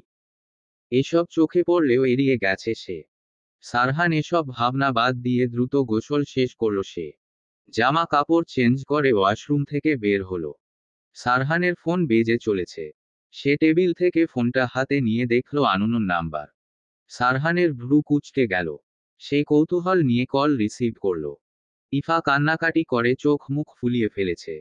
মিতা বেগম মেয়েকে সান্ত্বনা দিচ্ছেন। উনারও মন খারাপ। ভেবেছিলেন হয়তো সারহান রাজি হবে। নিজেরই দোষী মনে হচ্ছে। অরিত্রিকা একটু দূরে দাঁড়িয়ে দেখে চলেছে। মনটা ভীষণ খারাপ। তিশাও চুপচাপ অরিত্রিকার পাশে দাঁড়িয়ে আছে। সাথী বেগম ইফাকে বুঝিয়ে সুচিয়ে রান্না করতে গেছেন। ইফা কান্নারত কণ্ঠে বলে উঠল, মা আমি এখানে আর থাকবো না। বাসায় যাব। আজই চলে যাব, আমি আর এখানে থাকতে চাই না। মিতা বেগম মেয়েকে বুঝাতে বললেন আজ যাওয়া সম্ভব নয়। আগামীকাল বিকেলে চলে যাব। ইফা মাকে জড়িয়ে ধরে কান্না করে বলতে লাগলো আমি এখানে থাকতে পারছি না আর আমার খুব কষ্ট হচ্ছে মা। এমন কেন হলো বলো তো? সারহান কারো কান্নার আওয়াজে কৌতূহলবশত অরিত্রিকার রুমের দরজার কাছে এসে দাঁড়িয়েছে। ইফার বলা কথাগুলো সারহান শুনেছে। সারহান অরিত্রিকার রুমের বাহিরে কিছু সময় দাঁড়িয়েছিল। ইফার বলা কথা শুনে আর এক মুহূর্ত সেখানে দাঁড়ালো না। ছাদের দিকে পা বাড়ালো সে। সিঁড়িঘর পেরিয়ে ছাদে পা রাখল সারহান। পরন্ত বিকেল, মনোরম পরিবেশ, মৃদু হাওয়া সব মিলিয়ে মন মাতানো পরিবেশ। আর কিছুক্ষণের মধ্যে সন্ধ্যা নামবে ধরণীতে। সারহান ধীর পায়ে রেলিংয়ের ধারে গিয়ে দাঁড়ালো। আবহাওয়া অনেকটাই শীতল। সারহান নয়ন তালুকদারের কাজকর্মে অতিশয় বিরক্ত। কিছুক্ষণ আগেই আবির তাকে কল করে জানিয়েছে নয়ন তালুকদার তার লোক দ্বারা ঝামেলা বাঁধিয়েছে রাজশাহী কর্পোরেশন এরিয়াতে। সেখানে সকল দায়ভার সারহানের দলের ওপর চাপিয়েছে। এসব শুনেই মাথায় দপদপ করে জ্বলছে রাগে। মেজাজ তুঙ্গে উঠে গেছে। বিশ্রাম নেয়ার ইচ্ছা থাকলেও হলো না। নয়ন তালুকদার এমন অনৈতিক কাজ করতে থাকছে, সেও আর ছাড় দিবে না। কিভাবে শত্রুকে বশে আনতে হয় তার ভালো করেই জানা আছে। সারহান ফোন উঁচিয়ে সময় দেখে নিল। 6টা বাজে। সে ট্রাউজারের পকেটে ফোনটা ঢুকিয়ে সেখানেই দাঁড়িয়ে রাস্তায় মানুষের ব্যস্ততম জীবনের সাক্ষী হলো। শহরে রাস্তায় বেরোলেই অলিগলিতে কত শত অসহায় মানুষের দেখা মিলে। তাদের জীবনটা খুবই কষ্টের। পৃথিবীতে চলমান ধারা হলো সাধারণ মানুষগুলোর ওপরই অন্যায় করা হয়। পৃথিবীতে যারা নিম্ন শ্রেণীর মানুষ আছে তারা সবসময় উচ্চ শ্রেণীর মানুষের দ্বারা শোষণ হয়। এটা চিরসত্য আর বাস্তব চিত্র। মানুষের এমন ভেদাভেদ না থাকলে মানব জীবন আসলেই সুন্দর হতো। সারহান কারো উপস্থিতি উপলব্ধি করে ঘাড় ঘুরিয়ে পেছনে তাকালো। দেখল আফ্রিদি দাঁড়িয়ে আছে। সারহান ট্রাউজারের পকেটে দুহাত দিয়ে শটান হয়ে দাঁড়িয়ে আফ্রিদিকে প্রশ্ন ছুঁড়ে মারল, কিছু বলবে? আফ্রিদি সারহানের হঠাৎ করা প্রশ্নে নড়ে চড়ে দাঁড়ালো। সে মুখে হাসির রেখে টেনে বলল, তেমন কিছু না। সারহান সরু চোখে তাকিয়ে মৃদু হাসির রেখা টেনে বলল, মিথ্যে ও ঠিকঠাক বলতে পারো না দেখছি। আফ্রিদি একটু হোঁচকচিয়ে গেল। সারহান কিভাবে বুঝল সে তার সাথে কথা বলতে এসেছে? সে সারহানকে অরিত্রিকার রুমের সামনে দেখেছে। সারহান যখন ছাদের দিকে রওনা হয় সে তখন অরিত্রিকার রুমের বাহির থেকে ইফার কান্নার শব্দ পেয়েছে। বোনের কান্না তার সহ্য হয়নি। সে এই নিয়েই সারহানের সাথে কথা বলতে এসেছে। সারহানের তীক্ষ্ণ চোখে আফ্রিদিকে পর্যবেক্ষণ করছে। সারহান আফ্রিদির কোনো উত্তর না পেয়ে বলল, এতটা অস্বস্তিতে পড়তে হবে না।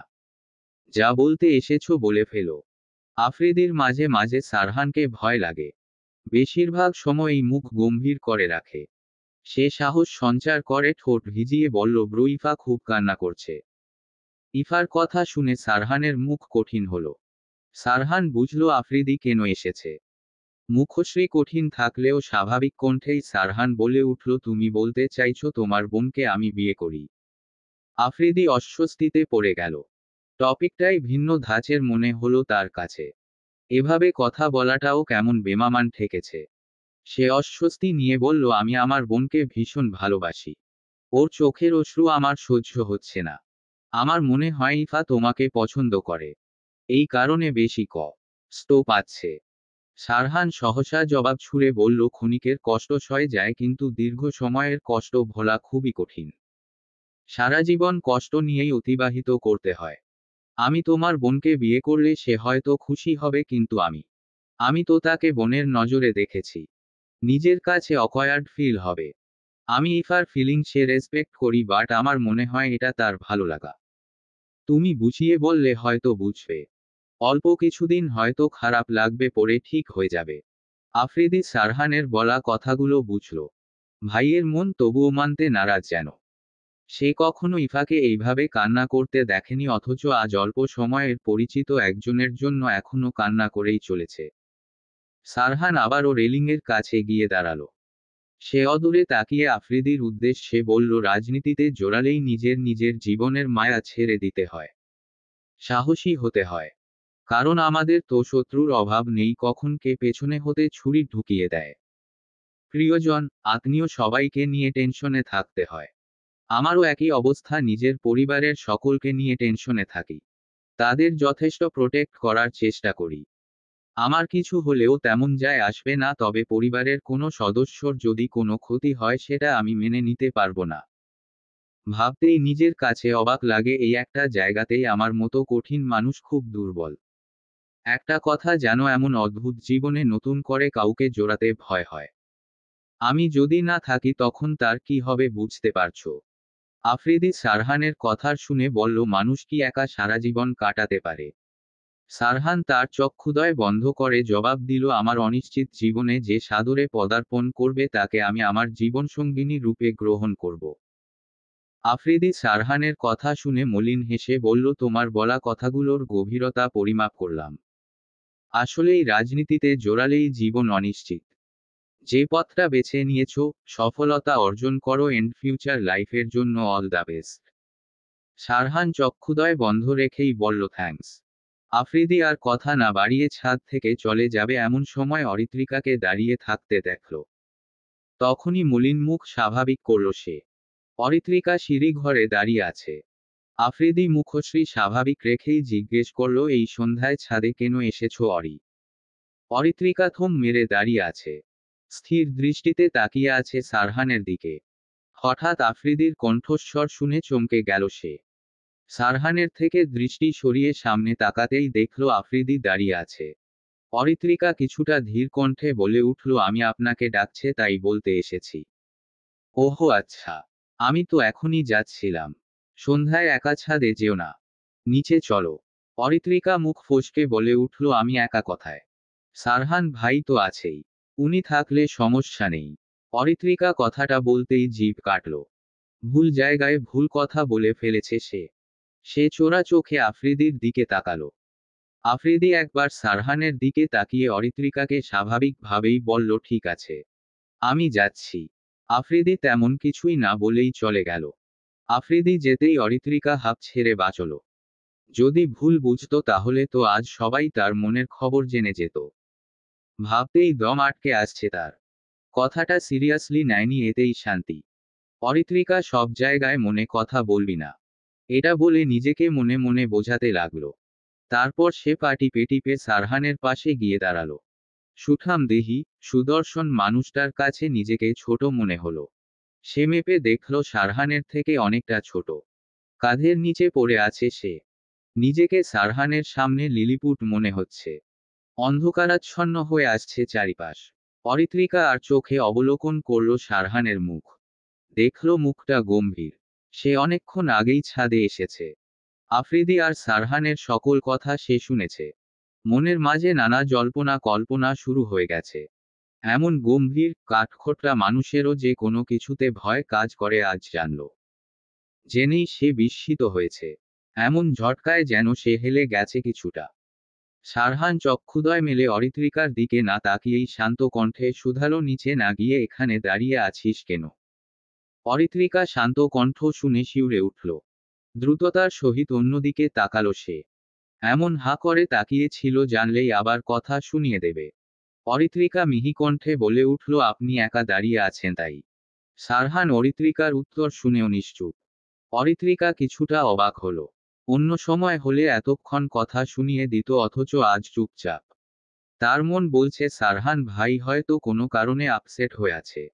অরিত্রিকা আবারও তাকালো সারহানের দিকে। সুমিষ্ট স্বরে ডেকে বলল, সারহান ভাই, আপনার কি আজ মন খারাপ? সারহান এবার অরিত্রিকার দিকে শান্ত দৃষ্টি ফেলে তাকালো। কিছুটা নড়বড়ে অনুভূতি তার। তবুও শান্ত সে। সারহান বলল, এমনটা কেন মনে হলো তোর?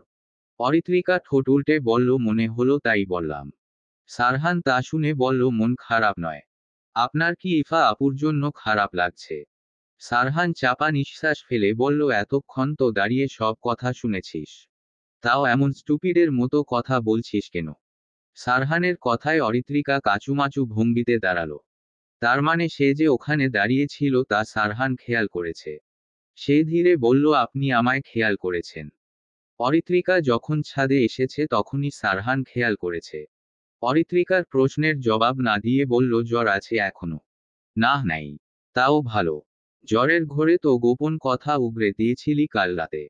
এত সব গোপন কথা নিয়ে ঘুমাস কি করে? অরিত্রিকা হোঁচকচিয়ে গেল। কিছুটা ভয় পেয়ে গেল। কোন গোপন কথা বলে দিয়েছে সে? পেটে তো অনেক কথাই চেপে রেখেছিল। এখন কি হবে? কি করবে সে? অরিত্রিকার মুখশ্রী কাদো কাদো হয়ে গেল। করুণ চোখে তাকালো সারহানের দিকে।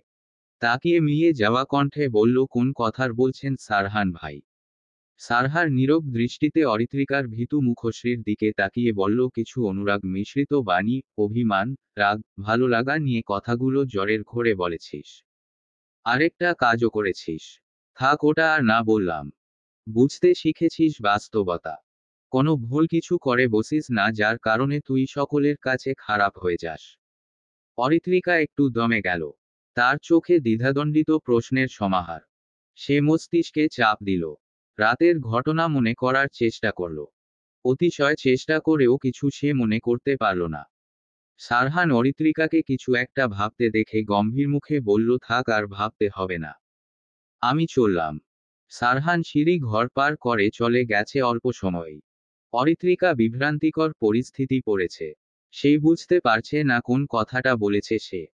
ভাবি আর কয়েকটা দিন থেকে গেলে হতো না? সাথী বেগম অনেকটা অস্বস্তি নিয়ে মিতা বেগমকে বললেন। মিতা বেগমের মুখশ্রী থমথমে। গতকাল থেকেই মন মেজাজ কোনোটাই ভালো নেই তার। সারারাত মেয়েকে বুঝিয়েছেন, সান্ত্বনা দিয়েছেন। ইফা উদাসীন ভঙ্গিতে শুধু শুনে গেছে। কোনো প্রতিক্রিয়া দেখায়নি। চক্ষুদয় অনবরত অশ্রু ঝরেছে। মা হয়ে মেয়ের কষ্ট তার সহ্য হচ্ছে না। চোখের সামনে সারহানকে দেখলে হয়তো আরো অনেক বেশি কষ্ট পাবে ইফা। তাই আর এক মুহূর্ত দেরি শোভনীয় মনে হল না মিতা বেগমের কাছে। সবার সামনে নিজেকে স্বাভাবিক রাখলেও গতকালকের ঘটনা তার কাছে অপমানজনক মনে হয়েছে। তিনি সাথী বেগমকে প্রত্যুত্তর করলেন, আজই ইফা যেতে চাইছে। আগামীকাল হতে নাকি ক্লাস অ্যাটেন্ড করবে। বেশি দিন ছুটি কাটালে পড়াশোনার ক্ষতি হবে। আবার তোমার ভাই কল করেছিল দ্রুত যাওয়ার জন্য। সাথী বেগম মিতা বেগমকে আর কিছু বললেন না। নিজের কাছেই খারাপ লাগছে। পরিবারের মাঝে বিষয়টা নিয়ে অনেক জলঘোলা হয়েছে। তানিয়া বেগম সাথী বেগমকে প্রথমে সারহানের সাথে ইফার বিয়ের কথাটা বলেন। সাথী বেগম বারণ করতে চেয়েছিলেন। কারণ সারহান যদি না বলে দেয় তাহলে বিষয়টা অন্যরকম পর্যায়ে যাবে। কিন্তু বড় জায়ের মুখের ওপর বারণ করা দৃষ্টিকটু। তার ধারণা সঠিক প্রমাণ করেছে সারহান। মিতা বেগম কিছুটা মিথ্যাশ্রয়ী হয়েছেন আজ। ইফার আগামীকাল কোনো ক্লাস নেই। কোনো একটা কারণ দেখিয়ে যাওয়ার মাধ্যম হিসেবে মিথ্যা বললেন তিনি। তারও এখানে আর থাকতে ইচ্ছা করছে না। আফ্রিদি গ্যারেজের সামনের দিকটায় দাঁড়িয়ে হাঁপিয়ে যাওয়া ভঙ্গিতে মিতা বেগমকে বললেন, মা, লাগেজ গাড়িতে রেখে দিয়েছি। আর কোনো কিছু আছে যেগুলো গাড়িতে রাখতে হবে? মিতা বেগম কিছুটা ভেবে বললেন, সব তো নেওয়া হয়েছে। আর কিছু বাকি নেই। অহ, ইফা কোথায়, এখনো আসছে না কেন? অরিত্রিকার সাথে আসছে। আমরা গাড়িতে গিয়ে বসি তাহলে। ঠিক আছে, চলো।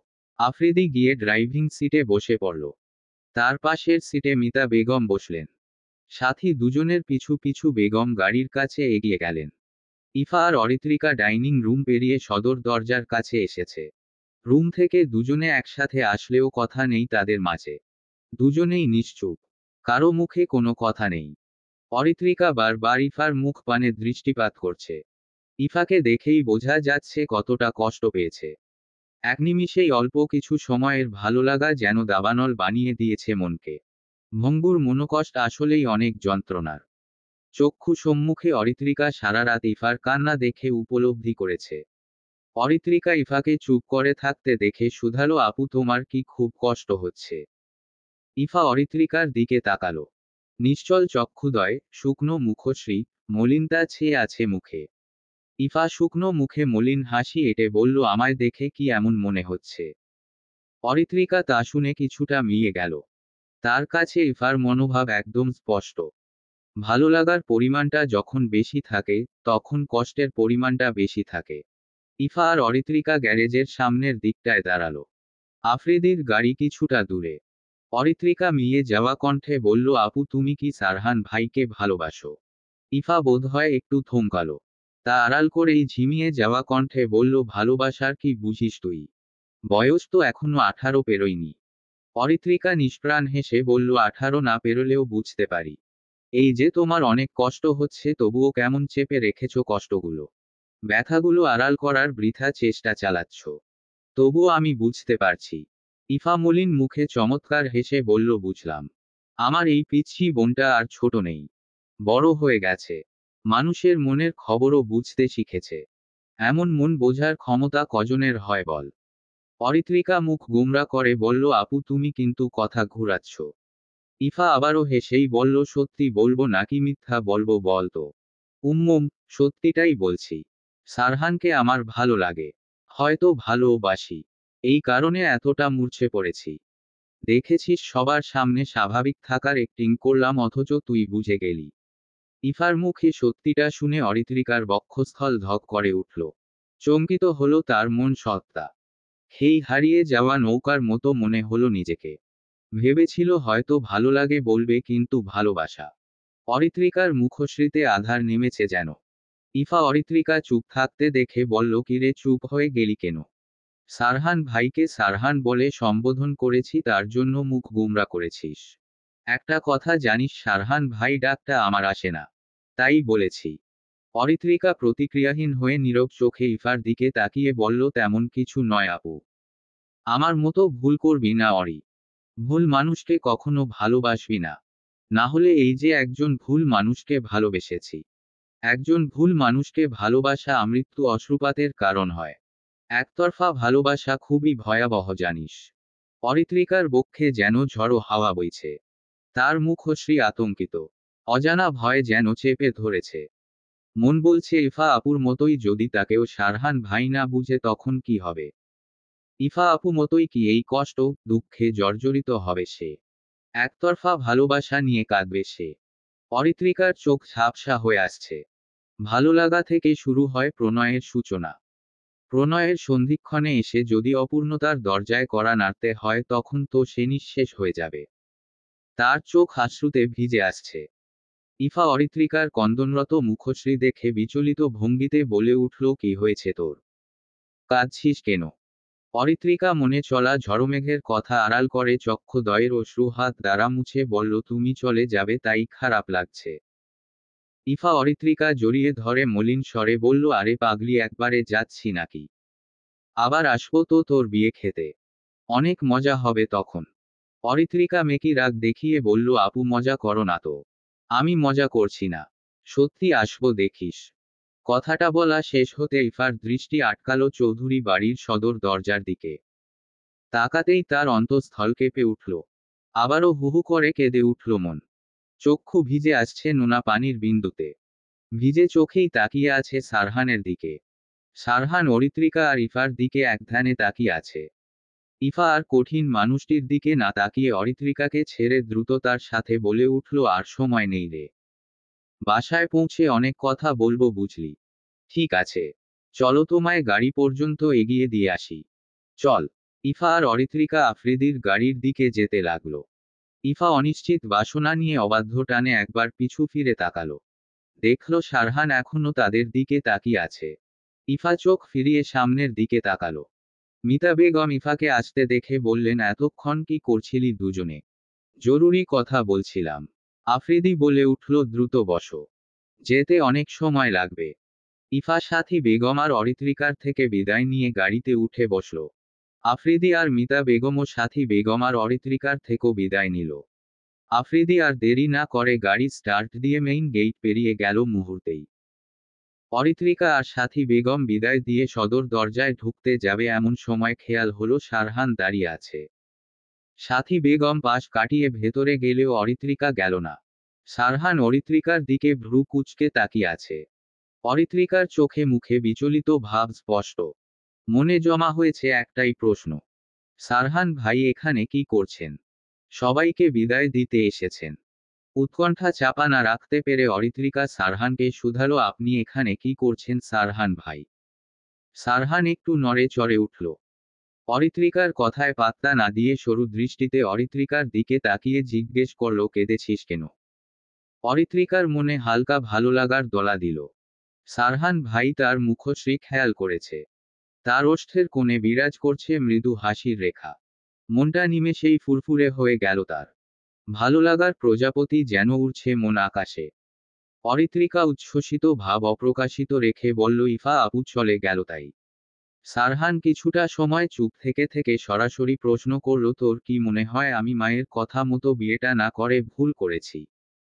অরিত্রিকা আন্দাজ করল কেন সারহান এমন প্রশ্ন করেছে। সকাল হতে তানিয়া বেগম রুম থেকে বাহিরে বের হননি।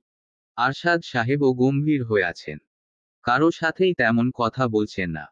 সাথী বেগমও চুপচাপ নিরপেক্ষ ভূমিকা পালন করছে। আজমল সাহেব একটা কথা বলেছেন। সাদাত আর অরিত্রিকা সকাল হতে এসব শুধু পর্যবেক্ষণ করছে। বাড়ির পরিবেশ অস্বাভাবিক। অরিত্রিকা শান্ত কণ্ঠে বড়দের ন্যায় সারহানের প্রশ্নের জবাব দিল, আপনি আমার থেকে বয়সে অনেকটাই বড়। আমার থেকে আপনার বোঝার ক্ষমতা বেশি। জীবন সম্পর্কেও ধারণা বেশি। বিয়েটা আপনার একান্তই ব্যক্তিগত ব্যাপার। ইফা আপুকে কেন বিয়ে করলেন না তা অস্পষ্ট থাকলেও কিছুটা অবগত আমি। আপনি না করেছেন হয়তো আরও কোনো কারণ আছে। যাই হোক, আমার দৃষ্টিকোণ থেকে ভুল বা সঠিক কোনোটাই বলবো না। আপনার যা ভালো মনে হয়েছে তাই করেছেন। একটা কথা কি জানেন, আমি ইফা আপুর চোখে আপনার জন্য ভালো লাগার থেকে বেশি ভালোবাসা দেখেছি। আপনি তবুও তাকে রিজেক্ট করেছেন। এসব এখন ভেবে আর লাভ নেই। আমার মনে হয় বড় মার রাগ ভাঙানো জরুরি আপনার। সকাল থেকে তো আমাদের সাথেও কথা বলছে না। সারহান অরিত্রিকার বলা কথাগুলো শুনে গাম্ভীর্য ভাব নিয়ে বলল, আমার মনে হয় তোর মোটিভেশনাল বক্তা হওয়া উচিত। কেন? জানতে চাইলাম একটা কথা, আর তুই বললি কি করা উচিত আমার। অরিত্রিকা বিরক্ত হলো খুব। তবুও স্বাভাবিকভাবেই বলল, আমার থেকে জানতে চাইছেন তাই বলেছি। না হলে বলতাম না। সারহানের আর অরিত্রিকার সাথে তর্ক করার ইচ্ছে হলো না। সে অরিত্রিকাকে আর কিছু না বলে চলে যাবে এমন সময় অরিত্রিকা ডেকে উঠল। সারহান পা থামিয়ে অরিত্রিকার দিকে তাকিয়ে ইশারা করল, কি হয়েছে? অরিত্রিকা মনের মাঝে জমিয়ে রাখা কথাগুলো উপস্থাপন করল, আপনি গতকাল বলেছিলেন যে রমণী আপনার জীবনে নিজ ইচ্ছেতে জোড়াতে চাইবে তাকে আপনি জীবন সঙ্গিনী রূপে গ্রহণ করবেন। আপনি হয়তো জানেন অনেক রমণী নিজ ইচ্ছেই আপনার জীবনে আসতে চাইবে। তখন আপনি কাকে বেছে নিবেন? সারহানের মুখ গম্ভীর থাকলেও রহস্যময় হাসির রেখা ফুটে উঠল। মূলত অরিত্রিকার এমন প্রশ্ন যেন সারহানকে কিছুটা বিস্মিত করেছে। তবে একটু মজাও পেয়েছে সে। সারহানকে অরিত্রিকা এমন একটা প্রশ্ন করবে তা একটু অবাক করা। সারহান রহস্যময় হাসি ওষ্ঠকোণে বজায় রেখেই বলল, সেই রমণী নিশ্চয়ই বাকিদের থেকে আলাদা হবে। নিশ্চয়ই বলতে চাইছেন আপনার জন্য তার মনে প্রগাঢ় ভালোবাসা লুকায়িত থাকবে। আপনাকে সম্মান করবে, ভালোবাসবে, সুখে দুঃখে পাশে থাকবে, কখনো আপনাকে ভুল বুঝবে না। আপনার সাথেই সারাটা জীবন কাটিয়ে দেবে। একটা কথা কি জানেন, আমি খেয়াল করেছি ভালোবাসা কখনো বয়স দেখে হয় না। আবার অপ্রকাশিত ভালোলাগার অনুভূতি গাঢ় হয়েও ভালোবাসায় পরিণত হয়। প্রথম ভালোবাসার মানুষটি যে রমণীর ভাগ্যে থাকে সে নিশ্চয়ই ভাগ্যবতী হয়। অরিত্রিকা আর দাঁড়ালো না। নীরবে সারহানের সামনে হতে প্রস্থান করল। সারহান বিস্মিত হল অরিত্রিকার কথায়। সে অরিত্রিকার চলে যাওয়ার পানে তাকিয়ে রইল ক্ষণ সময়। মেয়েটা কি তবে তাকে ভালোবাসে এটাই বুঝাতে চাইল? ভাবতেই সারহানের হার্টবিট ফাস্ট হল। সে নিজ হাত দ্বারা বক্ষস্থলে চেপে ধরল। কথাগুলোর পরিধি অনেকটা। এতটা গভীরভাবে জমে থাকা গোপন কথা উদাহরণস্বরূপ ব্যাখ্যা করা অনেকটাই চমকপ্রদ। চলবে। গল্প প্রণয়ের সন্ধিক্ষণে। লেখনীতে আদ্রিতা নিশি। দ্বিতীয় পর্ব।